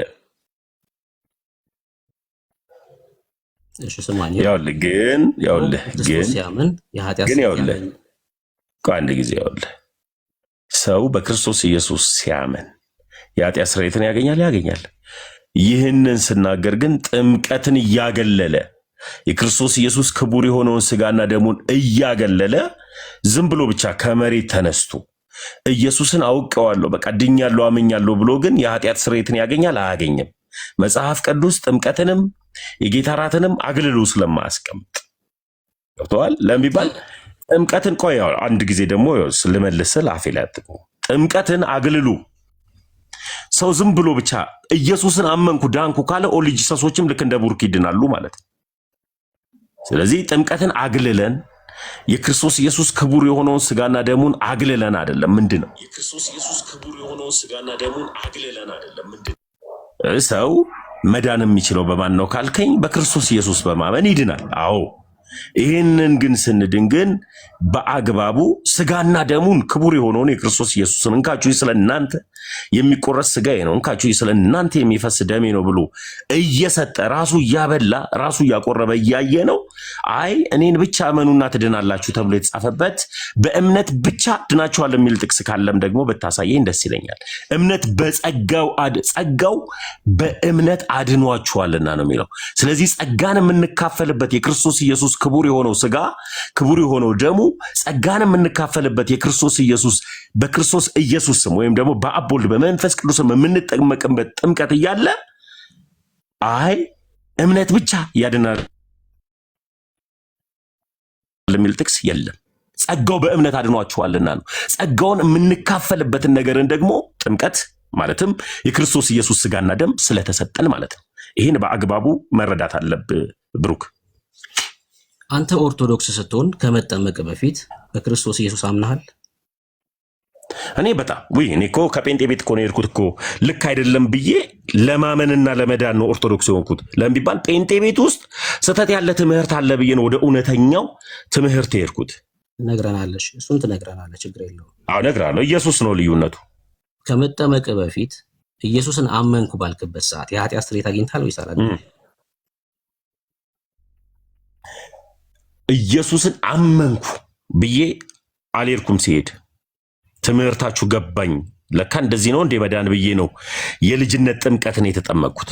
ስለዚህ አምኜ ተጠምቄ ያው ልነግርህ ነው ጸጋው በእምነት አድኗችኋልና ሲል መጽሐፉ ጸጋን የምንካፈልበት ነገር እንዳለ መጽሐፉ ላይ እንዳስቀመጠ አምኜ ክርስቶስ ኢየሱስን ክቡር ስጋና ደሙን በልቼ ሰው ከውሃና ከመንፈስ ካልተወለደ በቀር በውሃና በመንፈሱ ተጠምቄ ነው የዳንኩት። ስለዚህ ዛሬ አምኜ ነገ ተጠምቄ ከነገ ወዲያ ስጋና ደሙን በልቼ ሳይሆን መዳን በዛችሁ ሰዓት የምታልቅ ስለሆነች ክርስቶስ ኢየሱስን አመንኩኝ፣ የልጅነት ጥምቀቴን ተጠመቅኩኝ፣ ክቡር የሆነውን የሚያድነውን የክርስቶስ ኢየሱስን ስጋና ደምን በላው፣ ጠጣውኝ፣ ዳንኩኝ፣ እንዲሁ በነፃ ልጁ ሆንኩኝ ማለት ነው። ይሄ ነው እውነታው። እሺ ጥያቄን ግን እየመለስክ አይደለም። ያው ረጅም ሰዓት ሰጣለሁ። ከዚህ በላይ ምን ልመልስ? እሺ ያው ጥያቄ ስለሆነ ጥያቄ ላይ ፎከስ አድርገህ መልስ። ኢየሱስ ክርስቶስን አመንኩኝ ብለህ በሄድክ ሰዓት የኃጢአት ስርየት አግኝታል ወይስ አላገኘም? ጥያቄ አግኝቻለሁ ወይስ አላገኘው? አሁንም ቢሆን እምነት ከጥምቀት ተነጥሎ አያድንም። ጥምቀትም ደግሞ እምነትን አግልሎ ቆያው እየመለስኩልን ነው። የሄድኩበትን እኮ ነው። አሁን እኮ ነው የጠየቀኝ። አሁን ይሄ መጽሐፍ ቅዱስ አይተክሳለም የጠየቀኝ ፐርሰናል ጥያቄ ነው የጠየቀኝ። ያው ፐርሰናል ጥያቄ ስትጠይቀኝ ፐርሰናል ነው መልስልህ። ይሄው ቆያው ፐርሰናል ነው የጠየቀኝ። ያው እኔ ስለምሰማ ችግር የለውም። ይኸውልህ ደስ የሚለው ነገር የመልስ ስህተት ሆኖ አያውቅም። የጥያቄ ስህተት ሊኖረው ይችላል እንጂ ለሚባል ሲመለስ በአግባቡ ስለሚመለስ የጥያቄ ስህተት መጽሐፍ ቅዱሳዊ ሐሳብ ላይ ስህተት ሆኖ ስለማይታወቅ የመልስ ስህተት ሆኖ ስለማይታወቅ ስመልስልህ ያውልህ እኔን ፐርሰናል ነው የጠየቀኝ። አሁን ይሄ አሁን የፐርሰናል ጉዳይ ነው አልመልስም ማለት እችላለሁ እኮ ግን ፐርሰናል ስለጠየቀኝ እኔ ክርስቲያን ስለሆንኩኝ ለመልስ ሁሌም ዝግጁ እንድሆን ቤተክርስቲያን ስላስተማረችኝ ለሁሉም ነገር ለመልሶች ዝግጁ ሆኜ መቅረብ ስላለብኝ ለፐርሰናሉ ጥያቄ ልንገር። እኔ ኢየሱስ ክርስቶስን አምኜ ድኛለሁ። ሳምንና ስድን ግን ጥምቀትን አግልዬ ክቡር የሆነውን የክርስቶስ ኢየሱስን ስጋና ደምን አግልዬ ሳይሆን አመንኩ፣ ተጠመኩ፣ የክርስቶስ ኢየሱስን ስጋና ደም በላው፣ ዳንኩኝ። ለምን ቢባል አሕዛብ ነበርኩኝ፣ አሁን በክርስቶስ ኢየሱስ ልጁ ሆንኩኝ። አሕዛቦች አሁንም ኢየሱስን ሳያምኑ መጠመቅና መዳን አይችሉም። ሰው አሕዛብ ከሆነ አምኖ ተጠምቆ ነው የሚድነው ነው። ስለዚህ እኔ ከአሕዛብ መንገድ ስለመጣሁኝ አምኜ ተጠምቄን የዳንኩት ነው። አጭር የሆነው መልስ። እሺ በክርስቶስ ኢየሱስ ባመነበት ሰዓት የኃጢአት ስርየት አላገኘም ማለት ነው። ለመዳን መጠመቅ እና ህብስት መብላት አስፈልጎት ነበረ። እሱ ነው ከአንድ ሰው ጋር ልጨርስ። ከአንድ ሰው ጋር ነው የምጨርሰው። ይኸውልህ ዳኒ፣ ቆይ አንድ ጊዜ ልንገርህ። ወይ አንተ ቆይ ልንገርህ፣ ወይ ዳኒ ቅድም ላይ ድል ተሰጥቷል። ቆይ ውጭ ስለሆንኩ ነው ብራዘር፣ አንዴ ላወራ አይደለም። አሁን አንዴ ተረጋጋ። ቆይ ሚውት ሳታረገኝ ልንገርህ። ከሜሎዝ ጋር ተብሎ ሜሎዝ አየው አይደል? ተመስገን አንዴ ተረጋጋ። በስርዓት ልታወራውን አሁን ወንድምነት እኮ ላወራ ነው አለ። በቃ ያው ሚውት አድርጌያለሁ። ኤርሚ ይቅርታ፣ ሚውት አድርጌያለሁ። ያወራና ከዛ ትቀጥላለህ። ወንድምነት ቴንኪው ሰዎች ስለሆንኩኝ ነው። እና አሁን እንደመለሰ በጣም እየመሰለው ነው። እና ምናልባት ብሩኬ እየጻፍክ ቢሆን የተሻለ ነው የሚሆነው። ለህዝቡም ለማሳየት ከቻልክ እየጻፍክ የተጠየቀው ጥያቄ እና ያልተመለሰው መልስ ህዝቡም እንዲያየው እሱ ቆም ብሎ ራሱን መመልከት እንዲችል እንድጽፈው ለማለት ያክል ነው። ይሄንን ለማለት ያክል ነው። ቀጥሉ ወንድምነት፣ ብጽፈው አሪፍ ነው። እሺ ዳኒ። ኤርሚ ይቅርታ የረበሽኩ ከመሰለ ግን ምንድነው እኔ ከብሩኬ ጋር እያወራው ስለነበር ነው። ሌሎቹ አይ ብሩክን ተወውና ከሌሎች ጋር እንቀጥል ከተባለ እንቀጥላለሁ። ምንም ችግር የለውም። ደስ የሚልም ሀሳብ ልስጥ ነው። ችግር የለም። ተቀብያለሁ። ዳኒ ሁሌም ሀሳብ ነው የሚሰጠው። እሺ አምነ በተጠመቅክበት መካከል የጊዜ ጋፕ ነበር ወይስ አልነበረም? አልነበረም። ወዲያውን የተጠመቅከው አምነ ወዲያውን የተጠመቅከው? አዎ ገብቶኛ አምኜ መርምሬ ጠይቄ ተረድቼ ነው። ተምረን ያመንከው ክርስቶስ ኢየሱስ ቆይ ልንገርህ፣ ያው እኮ አጭር አድርገው ረጅም እያወራ ስለሆነ አሁንም ፐርሰናል ጥያቄ ነው። ግን ፐርሰናል ጥያቄ መቼ ረጅም አወራው? እሺ በቃ መልስ ብሩክ፣ አንተ አሁን ከኦርቶዶክስ ቤት ስትመጣ ወደ ፕሮቴስታንት ስትመጣ ብዙ ጊዜ ፈይቶብህ ምናምን ነው እንትን የሆንከው። እኔ ደግሞ ወደ ኦርቶዶክስ ስመጣ ፕሮቴስታንት ቤት ውስጥ ቁጭ ብዬ የኦርቶዶክስ ትምህርትን ስጠይቅ ስማር ስመረምር ነው የዋልኩት ለሚባል ሚዲያው ስለሚያውቀው ቲክታኩ ስለሚያውቀው በአግባቡ ማለት ነው። እና እኔ ጠይቄ መርምሬ ተረድቼ ከመጣው በኋላ ልክ መጠመቅን ማን ይከለክለኛል ለሚባል በመጠመቅ የዘላለም ሕይወት እንደሚገኝ ሰው አምኖ ተጠምቆ ክርስቶስ ኢየሱስን ክቡር የሆነውን ስጋና ደሙን በልቶ የዘላለም ሕይወት ማግኘት ስላለበት ተጠመቅኩኝ። ክቡር የሆነውን የክርስቶስ ኢየሱስን ስጋና ደም በላውኝ፣ ዳንኩኝ ለሚባል ሰው ከውሃና ከመንፈስ ካልተጠመቀ በቀር የዘላለም ሕይወት አያገኝም ተብሎ በመጽሐፍ ቅዱስ በግልጽ ስለተቀመጠ። እሺ ሰምቻለሁ። ኦኬ መጽሐፍ ቅዱስ ጥቅስ ላይ እናውራ አይደል? ምክንያቱም ይቻላል እየመለሰ ስለመሰለው ማለት ነው። እንደሚሽከረከር አውቃለሁ፣ እንደማይመልስም አውቃለሁ። ትክክል ያልሆነ ትምህርት እንዳላቸው በደንብ ስለሚያውቁ እነሱ ማለት ነው። ሐዋርያት ሥራ መጽሐፍ ምዕራፍ 2 ላይ ነው ጴጥሮስ ላይ ነው ማውራት የምትፈልገው? ቅድሚያ ለአንተ እድል ስጥ። ማለት ኢየሱስ ላይ ነው እንጂ እያወራን ያለ ነው። ቅድም በተደጋጋሚ 2 ጥቅሶች እያነሳ ስለነበር የትኛው ጥቅስ ላይ ነው ማውራት የምትፈልገው? ኢየሱስ ላይ፣ ወንጌሉ ላይ።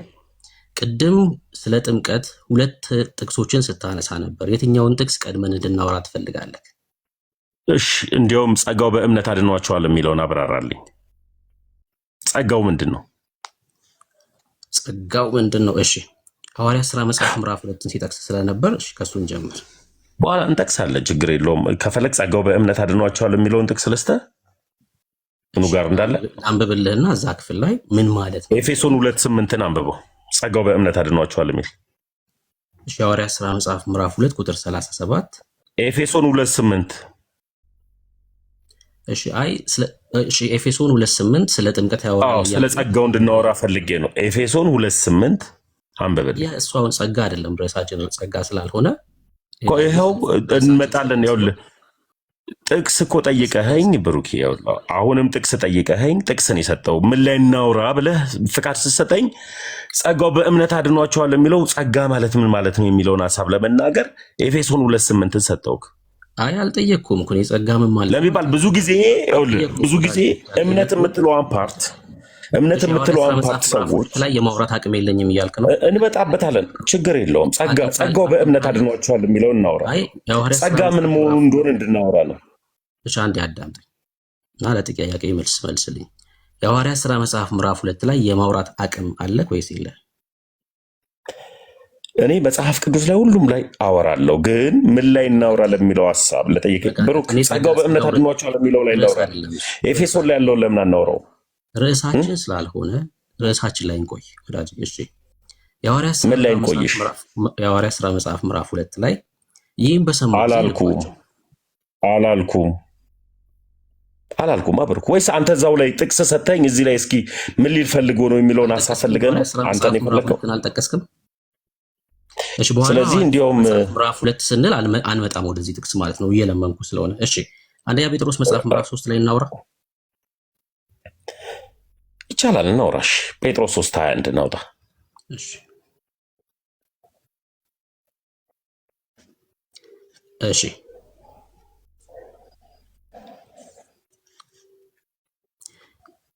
እሺ በ1954ቱ ትርጉም ይህም ውሃ ደግሞ ማለት ጥምቀት ምሳሌ ሆኖ አሁን ያድነናል። የሰውነትን እድፍ ማስወገድ አይደለም፣ ለእግዚአብሔር የበቁ ሕሊና ልመና ነው እንጂ። ይህም ጨርሻለሁ እኮ ጥቅሱን አንብቤ ልጨርስ። ጨርሻለሁ። እሺ ጨርስ። ቁጥር 21 አንብቤ ልጨርስ። ይህም በኢየሱስ ክርስቶስ ትንሣኤ ነው ይላል። እሺ የ2000 ዓመተ ምህረት የኢትዮጵያ ኦርቶዶክስ መጽሐፍ ቅዱስን ትቀበላለህ ወይስ አትቀበልም? አንተ የ2000 የጴንጤ መጽሐፍን ትቀበላለህ? ብዙ የምናወራበታለኝ እዛ ነው። መልስልኝ። መጽሐፍ ቅዱስ ላይ የምናወራ ከሆነ አይ አንተ የጴንጤ መጽሐፍ ትቀበላለህ? 2000 እትሙን ስላሴን ወልድን የአብ ተለማማጭ አድርጎ ያስቀመጠበትን ከነ ማብራሪያ ቁጭ ያደረገበትን ትቀበለዋለህ? እኮ አንተ መልስና የጠየቅኩህ ከዛ ጠይቀኝ። እንደገና ደግሞ ሁለታችሁም አንዴ ከይቅርታ ጋር በጣም እንደዚህ ብሬክ መግባት አልፈልግም ነበረ። ብሬክ ግን እንድገባ የምታደርገኝ ተመስገን። ለምንድን ነው ማለት ንግግር ውስጥ እልህ ነገር አለበት። አይ ዶንት ኖ እንግዲህ እኔ እንደዛ ነው እየሰማሁ ነው። ጌታ ምስክሬ መኪና እየነዳሁ ግን እየሰማሁ ነው ያለው። ንግግር ውስጥ እልህ አለበት። ንግግርህ ላይ ቀጥታ ለተጠየቀው ጥያቄ መልስ ለመስጠት ያለብህ፣ አንተም ደግሞ ስትጠይቅ ብሩክ ቀጥታ ለጠየቀው ጥያቄ መልስ ለመስጠት ያለበት። ከኛም ወገን አንተ ስጠይቀን ለጥያቄው የሚመጥን ተገቢ የሆነ ጥቅስም መጥቀስ ካለብህ ትጠቅሳለህ። ከዛ የጠቀስከውን ጥቅስ ደግሞ ማብራራት አለብኝ ብለህ ካልክ ደግሞ ታብራራለህ፣ ጊዜ እንሰጥሃለን።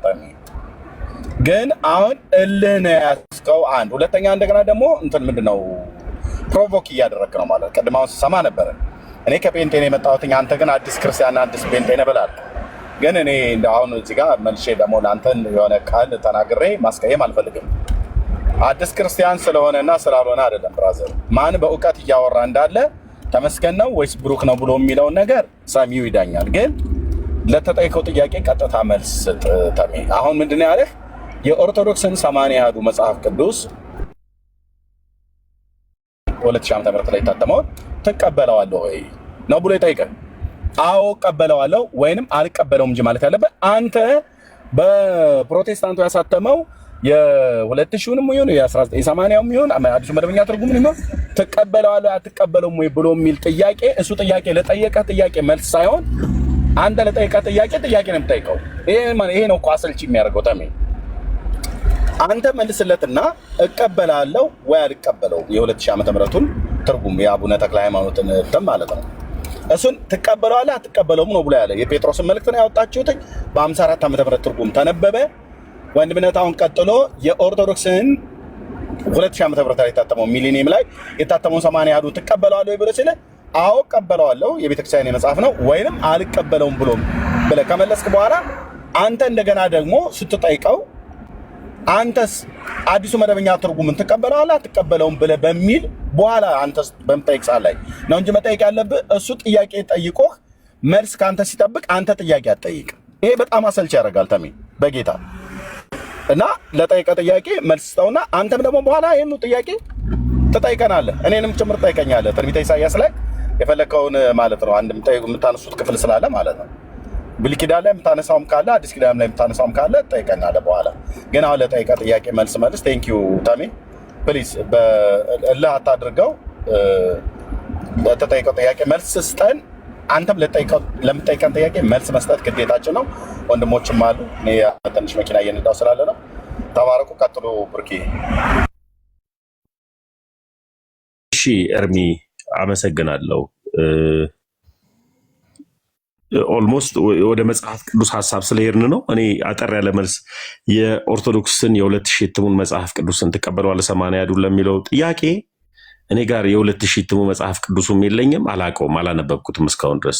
ስለዚህ ቀበለዋለሁ አላቀበለውም ብዬ ለማለት አላነበብኩትም፣ አላውቀውም ብሩኬ። ስለዚህ 1954 ላይ እናውራ። ታቆም ችግር የለውም። ቁጥር 21 ላይ አንደኛ ጴጥሮስ መጽሐፍ ምዕራፍ 3 ቁጥር 21 ላይ በግሪኩ ውሃ የሚል ቃል የለውም አለው ብለህ ታምናለህ? ድምፅ ምንድነው ወንድምነት? እኔ ጋር ብቻ ነው የራቀው ወይስ ለሰው ሁሉ ነው? ድምፅ በጣም ሩቅ ነው ለእኔ በጣም ሩቅ ሆኖ ነው የሚሰማኝ። ኤርፎን ካለ እንቃለው፣ ቮሊዩም ካለ ጨምር። አይ አላረኩም፣ ኤርፎን አላረኩም። አሁን ናይስ ነው፣ አሁን ናይስ ነው። በትክክለኛው መጣ። ያ ጋር እሺ፣ በግሪኩ ቁጥር 21 ላይ ውሃ የሚል ቃል የለም አለ ብለህ ታምናለህ? አማርኛው አላዋጣ ስላለ ወደ ዋናው የአዲስ ኪዳኑ ቦታ ላይ ሄደ ነው ወደ ግሪክ ሄድከው። ለአዲስ ኪዳን ማብራሪያ ግሪክ ናት ብለን ሄድከው። ስለማላውቀው ሳይሆን ልመልስልህ ፈልጌ ነው ብሩክ። አሁን ደግሞ ያወራውልን ያው ልንገርህ፣ እናቷ ጥሯ ተርጓሚዋ ግሪክ ናት ብለህ ነው ወደዛ ሄድከው። እንሄዳለን፣ ወደ ግሪኩ እንድንሄድ እኮ ነው የጠየኩህ። በግሪኩ ላይ ቁጥር 21 ላይ ውሃ የሚል ቃል የለም አለ ብለህ ታምናለህ? ጥያቄ ነው እኮ። ዋናው ቅጂው ግሪክ ነው ብለህ ነው የምንሄደው። እንደዛው እንድንሄድ እኮ ነው፣ እንድከፍተው እኮ ነው። ዋናው ቅጂዋ ግሪክ ናት ብለህ ነው። ዋናው አማርኛው ልክ ስላልሆነ መጽሐፍ ቅዱሱ ወደ ግሪኩ እንሂድ ካልከኝ ክፈተው እና እንሂድ። ጥያቄ መመለስ አቅም ለሚባል አማርኛ መጽሐፍ ቅዱስን አትጠቀሙ፣ ግሪኩን እንሂድ። በቃ ካልመለስ ክፈተው።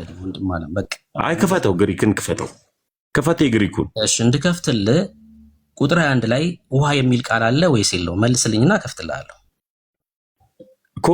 ግሪኩን ክፈተው እኮ አልኩህ እኮ። አንተ አማርኛ ስለማይመች የጠየቅኩህን መልስልኝና ከፍታለሁ አልኩህ። ወዳጅ ወይ ብሩክ መዳረቁ ምን ይሰራል? ክፈተው እኮ አልኩህ። መልስ ስለሌለው እዚሁ ግሪኩን ክፈተው እናወራለን። እሺ አይ ቆይ ክፈተው፣ ግሪኩን ክፈተው፣ ግሪኩን ብሩክ የምከፍትልህ አልኩህ። ለጠየቅኩህ ጥያቄ መልስ ስትሰጥ ነው። ክፈተው አልኩህ እኮ። ለምን አከፍተው?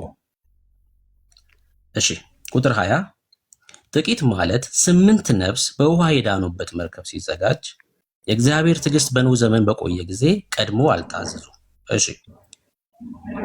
እሺ አሁንም ብሩክ ያልተረዳኝ የግሪኩ ውሃ የሚባል የለውም ለሚለው ሐሳብ አማርኛ መጽሐፍ ቅዱስን አንተ ስለማትቀበል እናት ወይም ደግሞ ዋናው ቅጂው ከግሪክ ስለሆነ ልነግርህ እኮ የአዲስ ኪዳን መጽሐፍ ቅዱስ ሂብሩና ግሪክ ነው አይደል የወጣው? በሂብሩ ይሄኛው በግሪክ። ስለዚህ አንተ ስለማትቀበል ክፈተው የግሪኩን ያልኩ። ከዛስ ምን ልታረገው? እንድከፍተው ፈልጌ ነው። ከዛ ምን ልታረገው? እሺ ልክፈትልህ፣ ምን ልታረገው? ለምን ቢባል ታነበውና ትተረጉመዋለህ እዛው። ችግር የለውም እኮ በግሪክም ታነበዋለህ። ከዛ በኋላ ደግሞ በአማርኛ ደግሞ ተረጉመዋለህ። አንተ ነህ እኮ ግሪክ ብለህ እኮ ሄድከው። ወዳጄ የጠየቅኩህን ጥያቄ እኮ ከመለስክ ከፍትልሃለሁ፣ አነብልሃለሁ አልኩህ እኮ። ግን ጥያቄ መጀመሪያ መመለስ አለብህ። በግሪኩ ላይ ቁጥር 21 ላይ ውሃ የሚል ቃል አለው፣ ውዳቶስ የሚል ቃል አለ የለም? ጥያቄ አንተ ነህ እኮ ሄድከው እኮ። አሁንም ያውልህ እኔ እልህ አለብህ የሚል ነገር ኤርሚ ስለተናገረ ላለመናገር ፈልጌ ነው። ገብቷል? አሁን በግሪኩ በሂብሩ እያልክ የምታሳስተው የምታጭበረብረው ተመስገን እንደሌለ ልንገርህ። ከቤታችሁን የወጣው ታውቀዋለሁ። እና እሱን ተወው።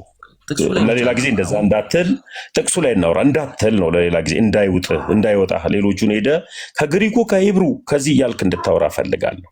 ጥምቀት ምሳሌ ሆኖ አሁን ያድነናል ማለት ምን ማለት ፈልጎ ነው? መጽሐፉ ምን ለማለት ፈልጎ ነው?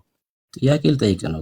ተረጋጋና ስማሽ። ቁጥር 20 ላይ ጥቅሱ ላይ ገባናል እኮ። ስማኝ፣ ልጠይቅ ነው። የጠቀስከው ጥቅስ ላይ ልጠይቅ ነው።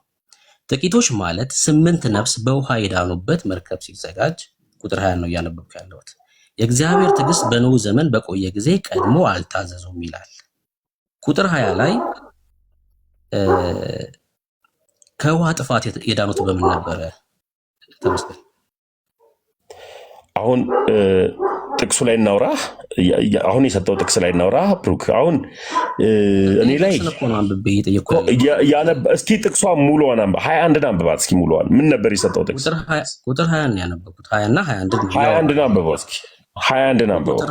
ቁጥር 20 አንብበው የሰጠውን ለምን እዛ ላይ አናወራም? መጽሐፍ ቅዱስ አውዳዊ ነው ማለት እርሻ አይደለም። እንደዚህ ወይ የሆነ ቆሩ ዘግነን ምናምን እንደመሄድ አይደለም። መጽሐፍ አውድም ስላለው እኮ ነው ግሪኩ ላይ ሄድከው እኮ ብሩክ። ግሪኩ ላይ ሄደ ተንተባትበ እንደማታወራው ስለማታውቅ ወዲያው ጸጥም ያልከው እኮ ለዚህ ነው። ግሪክ ብሩ እንዳትል ያልኩህ ለዚህ ነው። ከዚህ በኋላ የጠየቅኩን ጥምቀት አሁን ምሳሌ ሆኖ ያድነናል ማለት ምን ማለት ነው? እኔ ጥያቄ ጥያቄ መልስልኝና ትጠይቃለህ።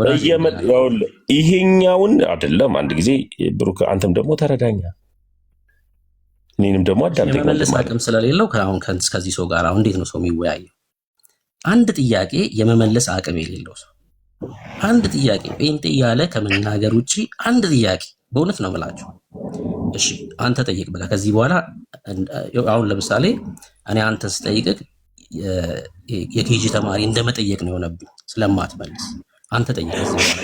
በቃ ይመች፣ እንደፈለክ ይመች፣ እንደፈለክ ማለት ትችላለህ። ምሳሌ ሆኖ ያድነናል ማለት ምን ማለት ነው?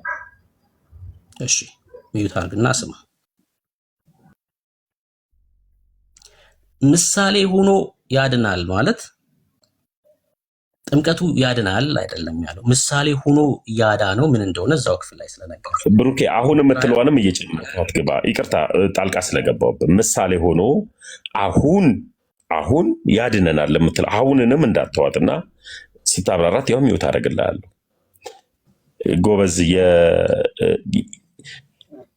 ጎበዝ ዶክትሬት ስላለ ምሳሌ ሆኖ አሁን ያድነናል የሚለዋንም እሷንም አያይዘህ ሄድ። አሁን እንዳትረሳት።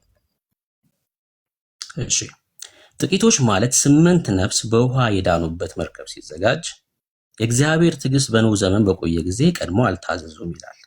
ዘፍጥረት መጽሐፍ ምዕራፍ 6 ላይ እግዚአብሔር እንግዲህ ሰውን በመፍጠሩ ተጸጸተ ይላል። ጥፋት እንደመጣም ይናገራል። ሰው በእግዚአብሔር ላይ ያመፀበት ጊዜ ማለት ነው።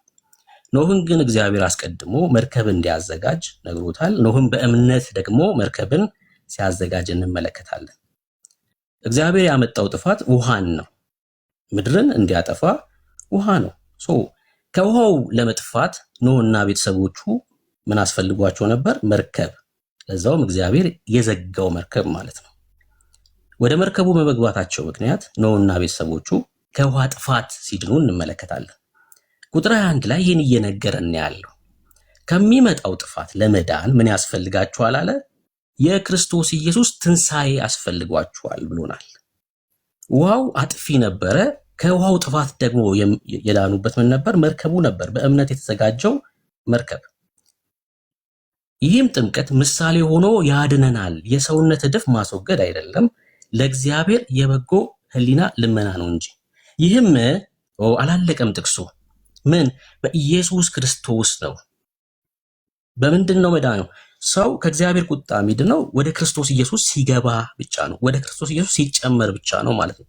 ከጥፋት ምንድንበት። ውሃው ግን አንድ ስራ ሲሰራ እንመለከታለን። ምን ሲያደርግ እንመለከታለን? የኖህን መርከብ ወደ ላይ ከፍ ሲያደርግ እንመለከታለን። ምን አልኳችሁ? መርከቡን ኖህ ያለበትን መርከብ ወደ ላይ ከፍ ሲያደርግ እና ከአመፀኛው ትውልድ ሲለየው ማለት ነው። ምንድን ያልኩት? ከአመፀኛው ትውልድ፣ እግዚአብሔር ከተቆጣበት ትውልድ ውሃው የኖህን ቤተሰብ ሲለይ እንመለከታለን። በክርስቶስ ኢየሱስ አካል የተጨመረ ሰው፣ ወደ መርከቧ የገባ ሰው ለዚህ ዓለም ኃጢአት እንደማይገዛ፣ በዚህ ዓለም ኃጢአት እንደማይመላለስ ሲያሳይ ደግሞ ሂዶ ይጠመቃል ማለት ነው። ምክንያቱስ ከዚህ ዓለም ኃጢአት የተለየ መሆኑን የሚያሳይበት የጽድቅ ሕይወት የጀመረበት መሆኑ ወይ ደግሞ ለጽድቅ ሕይወት አንድ ብሎ የሚጀምርበት መሆኑን ለማሳየት ሂዶ ሲጠመቅ እንመለከታለን። ልክ ውሃው ከአመፀኛው ትውልድ የኖህን መርከብ ሲለይ እንዳየ ነው ማለት ነው። በምንድን ነው ግን የዳኑት?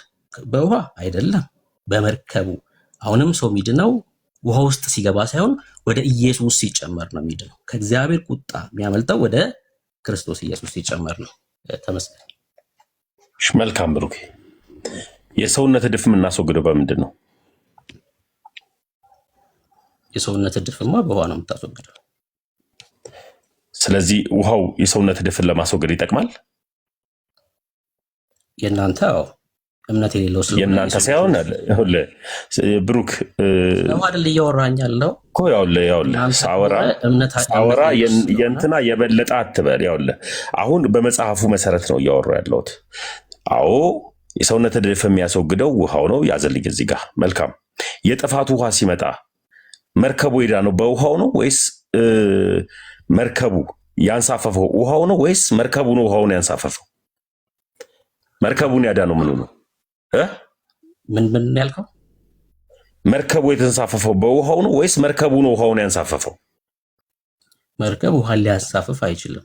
መርከብ እኮ የሚንሳፈፍ ስለዚህ ስለሆነ ማለት ነው። ውሃው መርከቡን አንሳፎ አድኖታል አላዳነው? ከምንድን ነው የሚያድነው? ከምን ሊያድነው ይችላል? ውሃው ነው መርከቡ ላይ የተንሳፈፈው ወይስ መርከቡ ነው ውሃውን ያንሳፈፈው? የመለስኩልህ እኮ ነው። መርከብ የሚያንሳፍፍ አይደለም የሚንሳፈፍ ነው አልኩ እኮ። የሚንሳፈፍ ከሆነ በመርከቡ ውስጥ ያሉ ሰዎች የዳኑት በመርከቡ ውስጥ ያሉ ሰዎች የዳኑት መርከቡ ውስጥ ገብተው ውሃው ላይ ስለተንሳፈፉ ነው ወይስ መርከቡ ራሱ ነው በውሃው አልፎ ሄደው? ምን ለማለት ውሃ እኮ አስፈላጊ ነው ማለት ነው። መርከቡ ለመሳፈፍ ግዴታ ውሃው ያስፈልጋል ማለት ነው። አዎ እንዲንሳፈፉ አሁን ስለዚህ ለመዳንም ቆያ ረዥም ሳሰጥቻለሁ ብሩ አንድ ስማ አሁንም ረዥም ሳሰጣለሁ። አዳምጠኝ አንድ ጊዜ ጥያቄ በአግባቡ አልጨረስኩልህማ። ለምን ማትፈቅድልኝ? እኔ ሚውት አድርጌ አልጨረስኩም። አንድ ጊዜ አልጨረስኩም። በጣም በአግባቡ ልበልልህና ነው። አልሰማህም ብሩክ፣ አልሰማህም። አይ አንተን እኮ ሚውት አድርጌ እኮ ስሰማ ነበር። አሁንም እኮ አንተ ትናገራለህ እያልኩ ነው ያለሁት። አይደለም ጥያቄን በአግባቡ ልጠይቅህና ነው ወደ መልሱ የምትሄደው ነው። ጥያቄን አልጠየኩም። እሺ ጥያቄ ከሆነ አልጠየኩም። ልታብራራ ከሆነ ግን እጠይቅሃለሁ ነው ያልኩህ። ሰምተኝ። ኧረ በጣም ነው። በነገራችን ላይ ብሩክ ረዥም ሰዓት ስታብራራ ሚውት አድርጌ ምንም ይኸው ጨረስኩ ስትል ነው ማይክ ይከፈል። ጥያቄማ ካለ ጠይቅ እያልኩ ነው እኮ። ከጥፋት ውሃ ለመዳን መርከቡ አስፈላጊ ነበረ።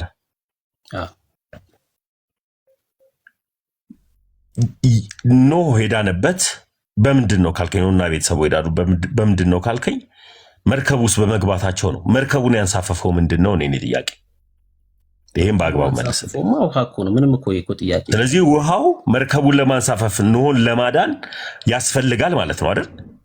ከምንድን ነው የሚያድነው? ውሃው ራሱ አጥፊ ነው፣ የሚያድን አይደለም። ውሃው ራሱ አጥፊ ነው። ከውሃው ጥፋት ምሳሌ ሆኖ አሁን አድኖናል እያለ እኮ ነው ያለው እኮ። ለምን ቢባል ምሳሌ ሆኖ አሁን ያድነናል ሲባል ምን ለማለት ፈልጎ ነው መጽሐፉ ያስቀመጠው? የዚችን የመጽሐፍ ቅዱስን አውድን እስኪ ያስቀምጠው። አሁን የሰጠውን አሁን ሆኖ እያለ እየነገረ ይኸው እሱን እኮ መለስኩልህ። ድጋሜ ለመልስልህ ምሳሌ ሆኖ ያድነናል ይልና ለእግዚአብሔር የበጎ ልመና ነው እንጂ ካለ በኋላ ይህም አለ ምኑ ምሳሌ የተባለው አሁን ምሳሌ የተባለው ይህም ምሳሌ የተባለው ሳይሆን ስሙን እየጠራ ተናገረ። ከጠየቅህ ስማኛ ከጠየቅህ እኮ ምሳሌ የተባለውንም ግን እየጠራው ስሙን እየጠራው ሂድ እኮ። ይህም የሚለው ጥምቀቱን ነው አልኩ። ጥምቀት የተባለው ማለት ነው በኢየሱስ ይህም ማለትም ጥምቀት አይደል? አሁን ይልህም ማለት ነው። ልታብራራ ነው። ጥያቄ ካለ ትሰማኝና ትጠይቃለህ። ድጋሚ ካልመለስም እኩል እያወራን ግን ጥያቄ አይሆንም። አየህ፣ ለዛ ነው ከጠየቀኝ ስማኝ፣ ካልሆነ ደግሞ ልጠይቅና መልስ። ወይ መጠየቅም ካልቻል መመለስም ካልቻል አስቸጋሪ ይሆናል።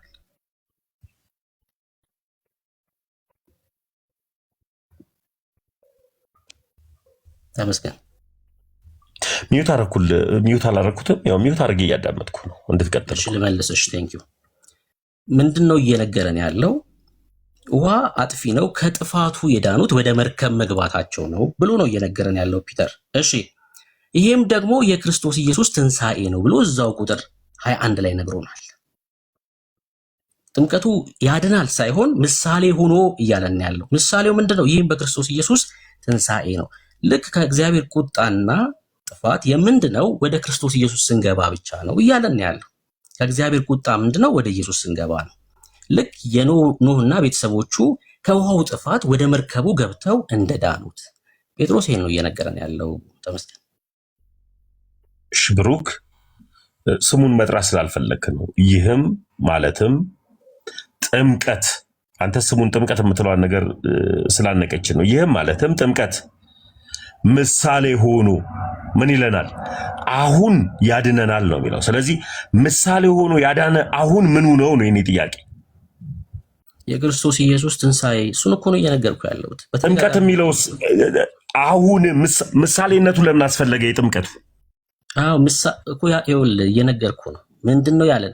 ጥምቀት ማለት የመጀመሪያው ነገር ጥምቀት ማለት መግባት ማለት ነው። አይ ጥምቀት ማለት ወደ ክርስቶስ መግባት ነው። አሁን እሱን እኮ እያስረዳ ያለሁት። ጥምቀት ማለት መስጠም ማለት ነው። ወደ ክርስቶስ ኢየሱስ ስገባ ምን ትሆናለህ? ለዛ ነው ቅድም ውሃ የሚል ቃል ቁጥር 21 ላይ የለም ብዬ ስነሳ የተነሳሁት። ብሩክ አሁንም ጥምቀት የሚለው ቃል አልተረዳኝም።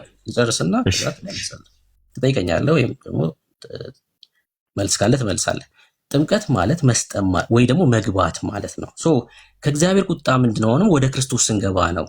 ውሃው አጥፊ ነው፣ የሚያድን አልነበረም። ከውሃው ጥፋት የዳኑት ምን በመሆን ነው? ወደ መርከብ በመግባት ነው፣ በእምነት ወደ ተዘጋጀው መርከብ። አሁንም በእምነት ወደ ክርስቶስ ስንገባ ከእግዚአብሔር ቁጣ እንድናለን። የጴጥሮስ ንጽጽሩ ይሄ ነው። ተመስገን። መልካም። እሺ እድል ስጠኝ፣ እኔ ላብራራው። የምታብራራ ከሆነ ጥያቄ ጠይቀሃለሁ። ትስማማለህ?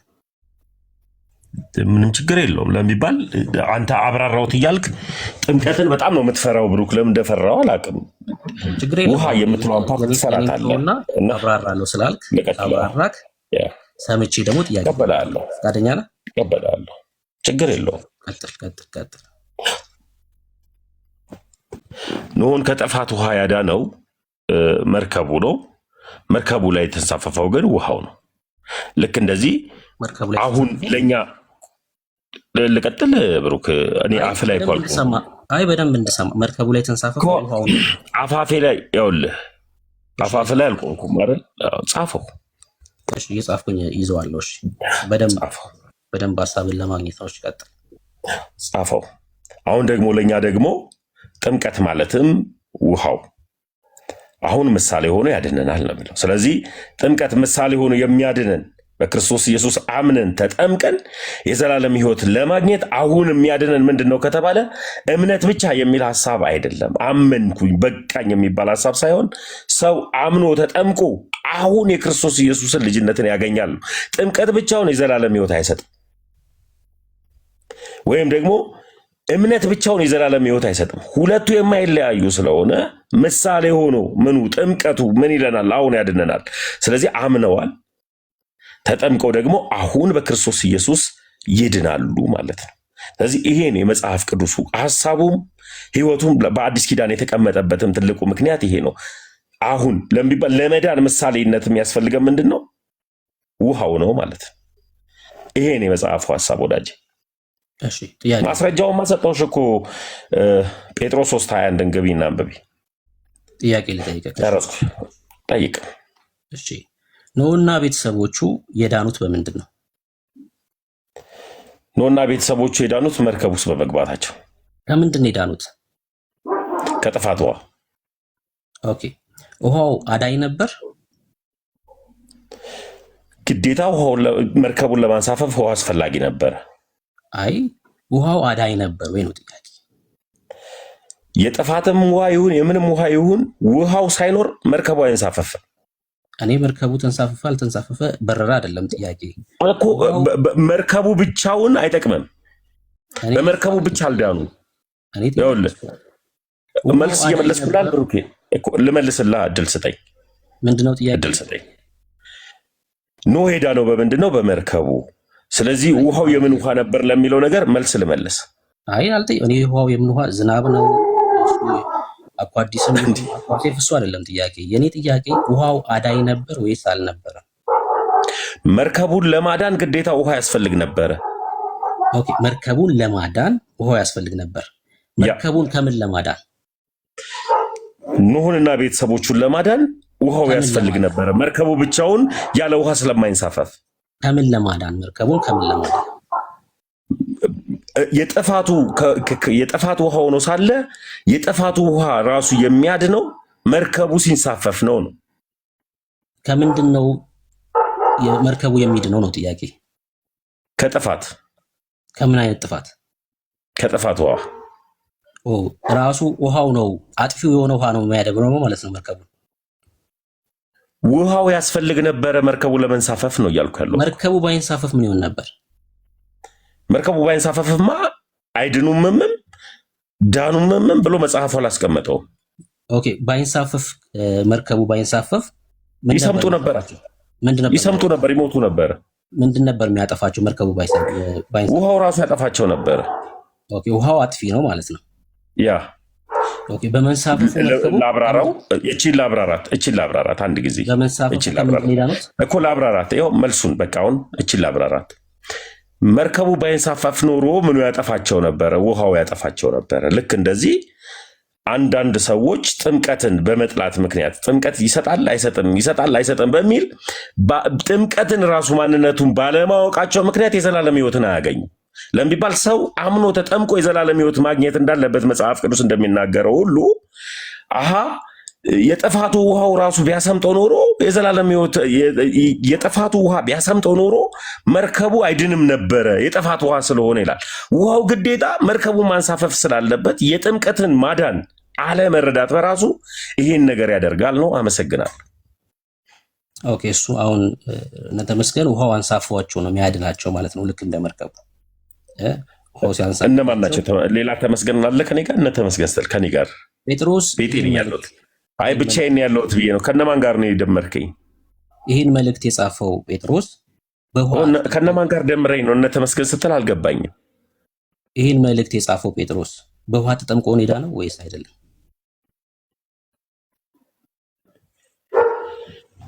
መጽሐፉ ምንም አላለም። ወይስ ጴጥሮስ ተጠምቋል ወይ ነው ጥያቄ? አሁን ላይ ከሆነ ጴጥሮስ ተጠምቋል ከሆነ አዎ። ኦኬ፣ ጴጥሮስ ተጠምቆ ሄዳ ነው ማለት ነው።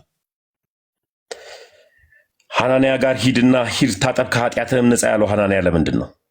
ጴጥሮስን ሶሪ ጳውሎስን ይቅርታ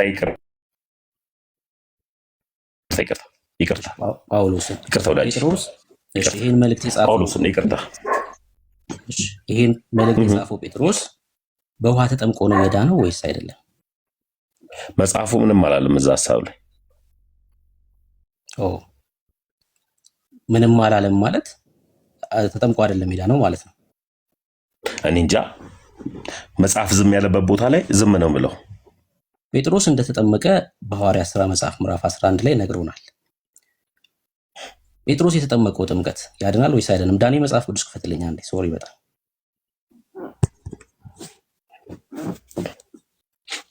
አስቸግር ዳንሽ። እሺ ብሩኬ ምን ልክፈትልህ? የሐዋርያት ሥራ መጽሐፍ ምዕራፍ 1 ቁጥር 5።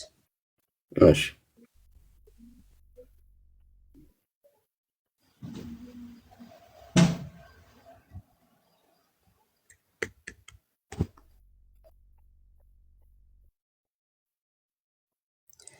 ጌታ ክርስቶስ ኢየሱስ ከማረጉ በፊት ሐዋርያቶቹን እንደዚህ ብሏቸው ነበር። ዮሐንስ በውሃ አጥምቆ ነበርና እናንተ ግን ከጥቂት ቀን በኋላ በመንፈስ ቅዱስ ትጠመቃላችሁ አላቸው። ይህን ጥምቀት ሐዋርያቱ ተጠምቀዋል ወይስ አልተጠመቁም? ተመስገን። መልካም ዳንዬ፣ እዛው ጋር ማቴዎስ 3:11 ናውጣልኝና እኔ ደግሞ አብራራዋለሁ በደንብ ስለሚያብራራው። ኦኬ፣ ለዚህ መልስ ነው ማቴዎስ 3:11። እሺ፣ ጥያቄ ተጠምቀዋል ወይስ አልተጠመቁም ነው። እሺ 3:11 እኮ አልኩት እኮ። ዮሐንስ ነው የሚለው እዚህ ጋር። እኔ ስለ ንስሐ ጠምቃችኋለሁ፣ እንትን አትበለኝ። እኔ ስለ ንስሐ በውሃ ጠምቃችኋለሁ፣ ጫማውን እሸከም ዘንድ የማይገባኝን ከእኔ በኋላ የሚመጣውን ግን ከእኔ ይልቅ የበረታ ነው። በመንፈስ ቅዱስ በእሳትም ያጠምቃችኋል። መንሹ በእጁ ነው፣ አውድማውም ፈጽሞ ያጠራል፣ ስንዴውንም ብዙም እንትን አይለኝም። በጎተራው ይከታል፣ ገለባውንም ግን በማይጠፋ እሳት ያቃጥላል ይላል። ስለዚህ ዮሐንስ የሚያጠምቀው ጥምቀት የነበረው ያኔ የንስሐ ጥምቀት ነው፣ የማዘጋጀት ጥምቀት እንጂ የማዳን ጥምቀትን አያጠምቅም ነበር። ስለዚህ ኢየሱስ ክርስቶስ የአዲስ ኪዳን ልጅ ከሆነ ኢየሱስ ክርስቶስ አዲስ ኪዳን ካመጣ በኋላ የምንጠመቅበት መጠመቅ የመዳን መጠመቅን ነው። ስለዚህ እዚህ ጋር የሚናገረው አንተ እንደተናገርከው የዮሐንስን ጥምቀት ከተጠመቀ የንስሐ ጥምቀትን ሊሆን ይችላል። ጴጥሮስን ግን ተጠመቀ ዳነ የሚል ሀሳብ ግን የለም ለሚባል መጽሐፍ ቅዱስ ስለማይናገር ቅድም እንዳልኩት ያው ሐዋርያቶቹ ነከሌ ተጠመቁ የሚል የለም። አጥምቁ ግን የሚል ግን ትእዛዝ ግን ተሰጥቷቸዋል። በአብ ወልድ በመንፈስ ቅዱስም እያጠመቃቸዋቸው ደቀ መዛሙርቶች ያድርጓቸው የሚል ግን ለሐዋርያቱ እንትን ተሰጥቷቸዋል፣ ትእዛዝ ተሰጥቷቸዋል። ብሩክ እሺ ዳኒ እዛው ጥቅሱ ላይ ክፈትልኝና ያው እንዳልኳችሁ ቅድም ጥያቄዎቹ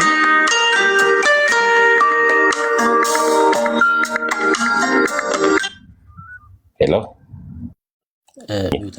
ወይ ላይቭ ላይ ነኝ፣ እደውላለሁ።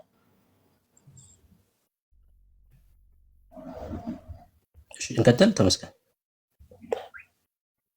ሚዩት ያደረኩ መስሎኝ ነበር፣ ይቅርታ። እንቀጥል ብሩክ። እሺ ጥያቄን በደንብ ስማሙ። ቅድም እንዳልኩት ምናልባት በስዕል የሚሻል ከሆነ በስዕል ማድረግ እችላለሁ። ጥያቄዎች አርገው፣ በስዕል አርገው ብሩክ፣ ደስ ይለኛል። በስዕል አርግልኝ እስኪ። አዎ በስዕል ዳኒ፣ ስዕል ክፈትለት አንድ ጊዜ። በስዕል አርግልኝ። አይ በስዕል ነው የሚመቸኝ፣ አይ በስዕል ነው የሚመቸኝ፣ አርግልኝ እኮ። እሺ አልኩ እኮ፣ ተረጋጋ እኮ። ስዕል አስከፍትልኛ፣ በስዕል ነው ፈልገው። ማይ ጉድነስ። እሺ ስማኛው፣ ይኸው በስዕል። አይ ስዕል ክፈትልኝ ብሩክ፣ አይገባኝም ጽሁፍ። ስዕል አርግልኝ፣ ራስን በተደጋጋሚ ስላረከው። አዎ ስዕል ነው የሚመቸኝ፣ ስዕል ክፈትልኝ። ይኸው በስዕል ልጠይቅ እኮ። ሳልልኛ፣ እየሳልክ አሳየኝ፣ እየሳልክ አሳየኝ። ስማት እኮ ነው ወዳጄ፣ ተረጋጋና ስማ እኮ። ስዕል አርግልኛ፣ ራስህ እኮ ነው ያልከኝ እኮ። ስዕል አርግልኝ። ታገስ እኮ ነው፣ በስዕል ልጠይቅ ነው አልኩ። ታገስ እኮ ነው። ልጠይቀኝ ሳይሆን እየሳልክ አሳየኝ። እየሳልክ ካልሆነ አይገባኝም። እሺ ዮሐንስ በውኃ አጥምቆ ነበርና እናንተ ግን ከጥቂት ቀን በኋላ በመንፈስ ቅዱስ ትጠመቃላችሁ አላቸው። ጌታ የተናገረው ትጠመቃላችሁ የሚል ትእዛዝ ነው። ይሄን ጥምቀት ሐዋርያቶቹ ተጠምቀዋል ወይስ አልተጠመቁም ነው ጥያቄ። በስዕል ካላረክልኝ ብዙም አይገባኝም ብሩክ። ስዕሉን እየሳልክ አስረዳኝ። እሺ በደብረ ዘይት ተራራ ወንድምነት በቃ ይበቃሃል ተሜ። እሺ ኤርሚ ክበሩልኝ። ለምንድን ነው አንድን ቃል አሁን ስቆጥረው እንኳን ከ10 ጊዜ በላይ ተጠቀምከው? ይሄ ማለት ምንድን ነው? ውስጥህ አንገር አለ ማለት ቁጣ አለ ማለት በሽቃል ተናደሃል። ድምፀትን ራስህ መልሰህ ስትሰማው ዩቲዩብ ላይ ስትሰማው በምን ያህል ፖላይት፣ ምን ያህል ክርስትናህ ምን ያህል ደረጃ ላይ እንዳለ ያሳያል ማለት ነው። ከሰዎች ጋር እንኳን ለመነጋገር ማለት ነው። ይሄ ሁሉ ሰው እየሰማ በቃ ለማሰልቸት ብሩክን ፕሮቮክ በማድረግ በመሳደብ በጣም ብዙ ቃላቶች የተጠቀም ነበር። ለአንተ ግን ላይመስል ይችላል፣ የመለስክ ነው የመሰለክ። ግን በቃ አሁን በዚህ ቢቀጥል እንደዚሁም ብለህ በስዕል እያልክ ነው የምትቀጥለው ማለት ነው። ይሄ ማለት ምንድነው? የሆነ የበቸክበት ነገር አለ። ፈለገ ከላይ ስላለ ሌሎችም ኦርቶዶክሳውያን መግባት የሚችሉም ከሆነ እንደሱ ይቻላል። እኔ ብታወሩ ጌታና ተሜ ይፈልጋሉ ምናምን ስላለ ነፃ ቤት ፈልጌ ነበር አንተ ጋር። ተሜ ይፈልጋሉ ብሎኝ ነበር።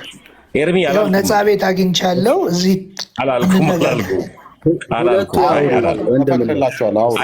ኤርሚ ክበርልኝ። እኔ አላልኩም ነፃ ቤት እፈልጋለሁ አንተና ብሱን እፈልጋቸዋለሁ ብለህ ነበር። ይኸው እንትኑ አለኝ፣ ከፈለግ ኮሜንቱ አለኝ። አይ እኔ አላልኩም። ከፈለግ ኮሜንቱ አለኝ። እኔ ቤት መጥተህ አንተና ብፁን እፈልጋቸዋለሁ። ምን አለበት? አልልም። ምን አለበት? ይኸውልህ ታሜ ለመሰለህ አንድ ጊዜ አሁን ይኸውልህ እኔም እንዳንተ እደርቅ ነበረ፣ ግን ኦርቶዶክስ ሆነህም እውነትን መናገር ትችላለህ። ማን ይከለክላል? አንድ ጊዜ ሚውት አድርግልኝ ኤርሚ። እኔ አላልኩም። ለምሳሌ ያክል በግድ ከአንተ ጋር እወያያለሁ የሚል ከሆነ አንተ ይኸው ኮሜንቱን ላሳይህ። በቀደም መጥተህ አንተና ብፁ እፈልጋቸዋለሁ አልክ። ለምን ትፈራለህ? ፈለገ አለህ ኮሜንቱ?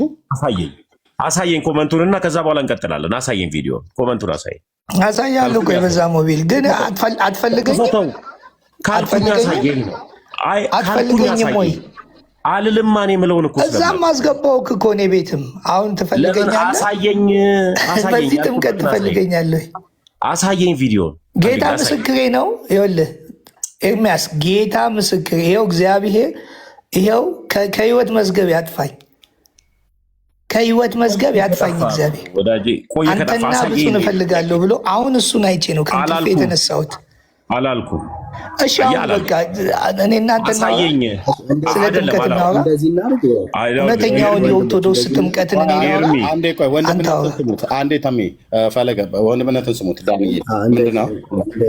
እንደዚህ እናድርግና ሁለታችሁም ኦርቶዶክስ ናችሁ እንግዲህ ከቤንጤ ሄዳችሁትና አይደለንም። በዚህ ጉዳይ ላይ ፖለቲካውን እናችሁ የሚለውን ነገር ትተህ አንተና እሱ ተወያዩ ብላ አውራ ስታወራ እሺ ሁለታችሁ ተወያዩ። ችግር መልሰህልኛል። በጣም ጥሩ። እኔ ደግሞ አሁን ከምትሉት ሰው ጋር አልወያይም፣ አላወራም። ለምን እንደማላወራው ምንም ገለልተኛ ቤት አላልኩ። አንድ ጊዜ ሚውት አድርግልኝ። በጌታ ሀሳብ ልጨርስና ትቀጥላለህ። በጌታ ሚውት አድርግልኝ። ገለልተኛ ቤትም እንምጣም ብዬ አላቅም። ይኸው የሰማይ የምድር አምላክ ምስክሬ ብፁዕ ጎበዝና ጠንካራ ኦርቶዶክሳዊ እንደሆነ ነው ማቀው። አንተን ግን አላቅም ስላላልኩኝ እኮስ የኔና የአንተ ኦርቶዶክስነት በጥምቀት ይለይስ አፌ ላይ እስቲ ይለያ። እድል ሰጣ። አይ አንተ እንደፈለግ እንድትናገር አይደለም። ይለይ። የኔና አንተ ኦርቶዶክስነት አሁን የተናገርካቸው በሙሉ የኦርቶዶክስ ትምህርት አይደለም። በቃሽ ናቸው። ችግር የለውም። አመሰግናለሁ። አይ ስላልሆኑ እስቲ እኔ እውነተኛውን የኦርቶዶክስ ተዋሕዶ ትምህርት ለዛውም 3 ዓመት ብቻ ሳይሆን ቤተክርስቲያን ያደግኩት አንተ ገና 1 ዓመት ከምናምን። ችግር የለውም። ስለዚህ አንድ ጊዜ ፉከራህን አሳየኝ። ኤርሚያስ እንዳለው እኔ አሁን ጥላቻ ምናምን እኔ ጥላቻ የለብኝም። አሳየኝ። አሁን አንተ እስቲ የኦርቶዶክስ ተዋሕዶ ትምህርት ነው አሁን ያልከውንና እኔ ደግሞ ላውጣና ይለይ እስቲ። ገለልተኛ ቤት ነው ያለ ነው። እኔ ከእንዳንተ አይነቱ ጋር ሳወራ ጊዜ አላባክንም። ለምን መሰለ የአንተ ኦርቶዶክሶችና የኔ የአስተማሪ መምህራን ይለያያሉ። አንተ ኦርቶዶክስ አይደለህም። ከምሬ ልንገርህ። ኤርሚ ታወያየናለህ ወይ ዳኒ? እኛ ፈቅደላቸዋለሁ። ፈለገ ጳውሎስ ሁለታችሁም ኦርቶዶክሳውያን ናችሁ። እሱ አንተን አይ ተመስገን አይደለም። እኔ ነኝ ኦርቶዶክስ ማለት እውነቱን የምናገር ሁለታችሁ አንደኛ ስሙን ፈለገ ጳውሎስ ተመስገንን ኦርቶዶክስ አይደለም ትለዋለህ። ተመስገን ደግሞ አንተን ኦርቶዶክስ አይደለም ብሎ ይላል። እኛ ግን ስለዚህ በትምህርት ይለይ። እኛ ስናቃችሁ ሁለታችሁም ኦርቶዶክስ እንደሆናችሁ ነው የምናውቀው። ተሳስተን ከሆነ ይቅርታ አድርጉልን።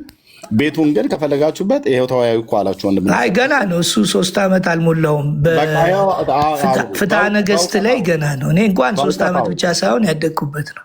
በእውቀት አውሩ። ያው ፈቅደን ስለ ጥምቀት እናወራ። እድል የማትሰጡኝ ከሆነ ምንም ላደርግ አልችልም። ኤርሚ ይኸው አውሩ እኮ ነው የምናወራና ኤርሚ አንድ ጊዜ በቃ ደቂቃ ያዝልንና እናውራ። እባክህ ሚውት አድርግልኝ። ያው ምን አለ መሰለህ ሰዎች እንደኔ አይነቱን ለማናገር የማይቧጥሩት የማይጭሩት ጋራ የለም። ኧረ እባክህ አሁን እንትኑን ተውና እኔ አኬ ጋርም ገብቼ እምቢ ነው ያለው። ንቃችሁ ተውት ነው ያለው። እኔ ችግር የለብኝም። ኢየሱስን የተከተልኩት አኬ ጋር እንደፈለክ መሆን ትችላለህ። አንድ ጊዜ ግን እኮ ናውራ አንተ ኦርቶዶክስ እንዳልሆንክ በደንብ ለምን እንደመጣህም ትምህርቱም እንደሌለ ላሳይህ እስኪ። ደርቤ አላወራም፣ ያመኛል። ደርቤ ግድ የለም ደቂቃ ያዝልን። አንድ ኤርሚ ደቂቃ ያዝልን። ከወጣ ለእኔ ትልቅ ድል ነው። ከወጣ ለእኔ ትልቅ ድል። ልጨርስ እባክህ። ይኸውልህ አሁን ለምሳሌ እንደኔ አይነቱ ጋር መጥቶ ለመወያየት ምን ያስፈልጋል መሰለህ? ኤቲክስ የሚባል ነገር ያስፈልጋል እኮ። እንወያይ፣ ችግር የለውም። እንወያይ። አንተ ሌላ ነገር ከመናገር ለምን አትወያይም? ሚውት አድርግ አንድ ጊዜ። ይኸውልህ የኦርቶዶክስን የጥምቀት ትምህርቷን እስኪ እኔ ላሳየህ ወይ አንተ አሳየህ። ችግር የለውም። ኤርሚ አንድ ያወያየን። በጌታ ፍቅር ለምናችኋለሁ፣ አወያየን። እኔ መሰዳደብ አልፈልግም። ተባረኩልኝ። ሰው ቤት መጥቼ ከሄደ ስለ ጥምቀት አያውቅም። አያችሁ፣ ፈሪ ነው።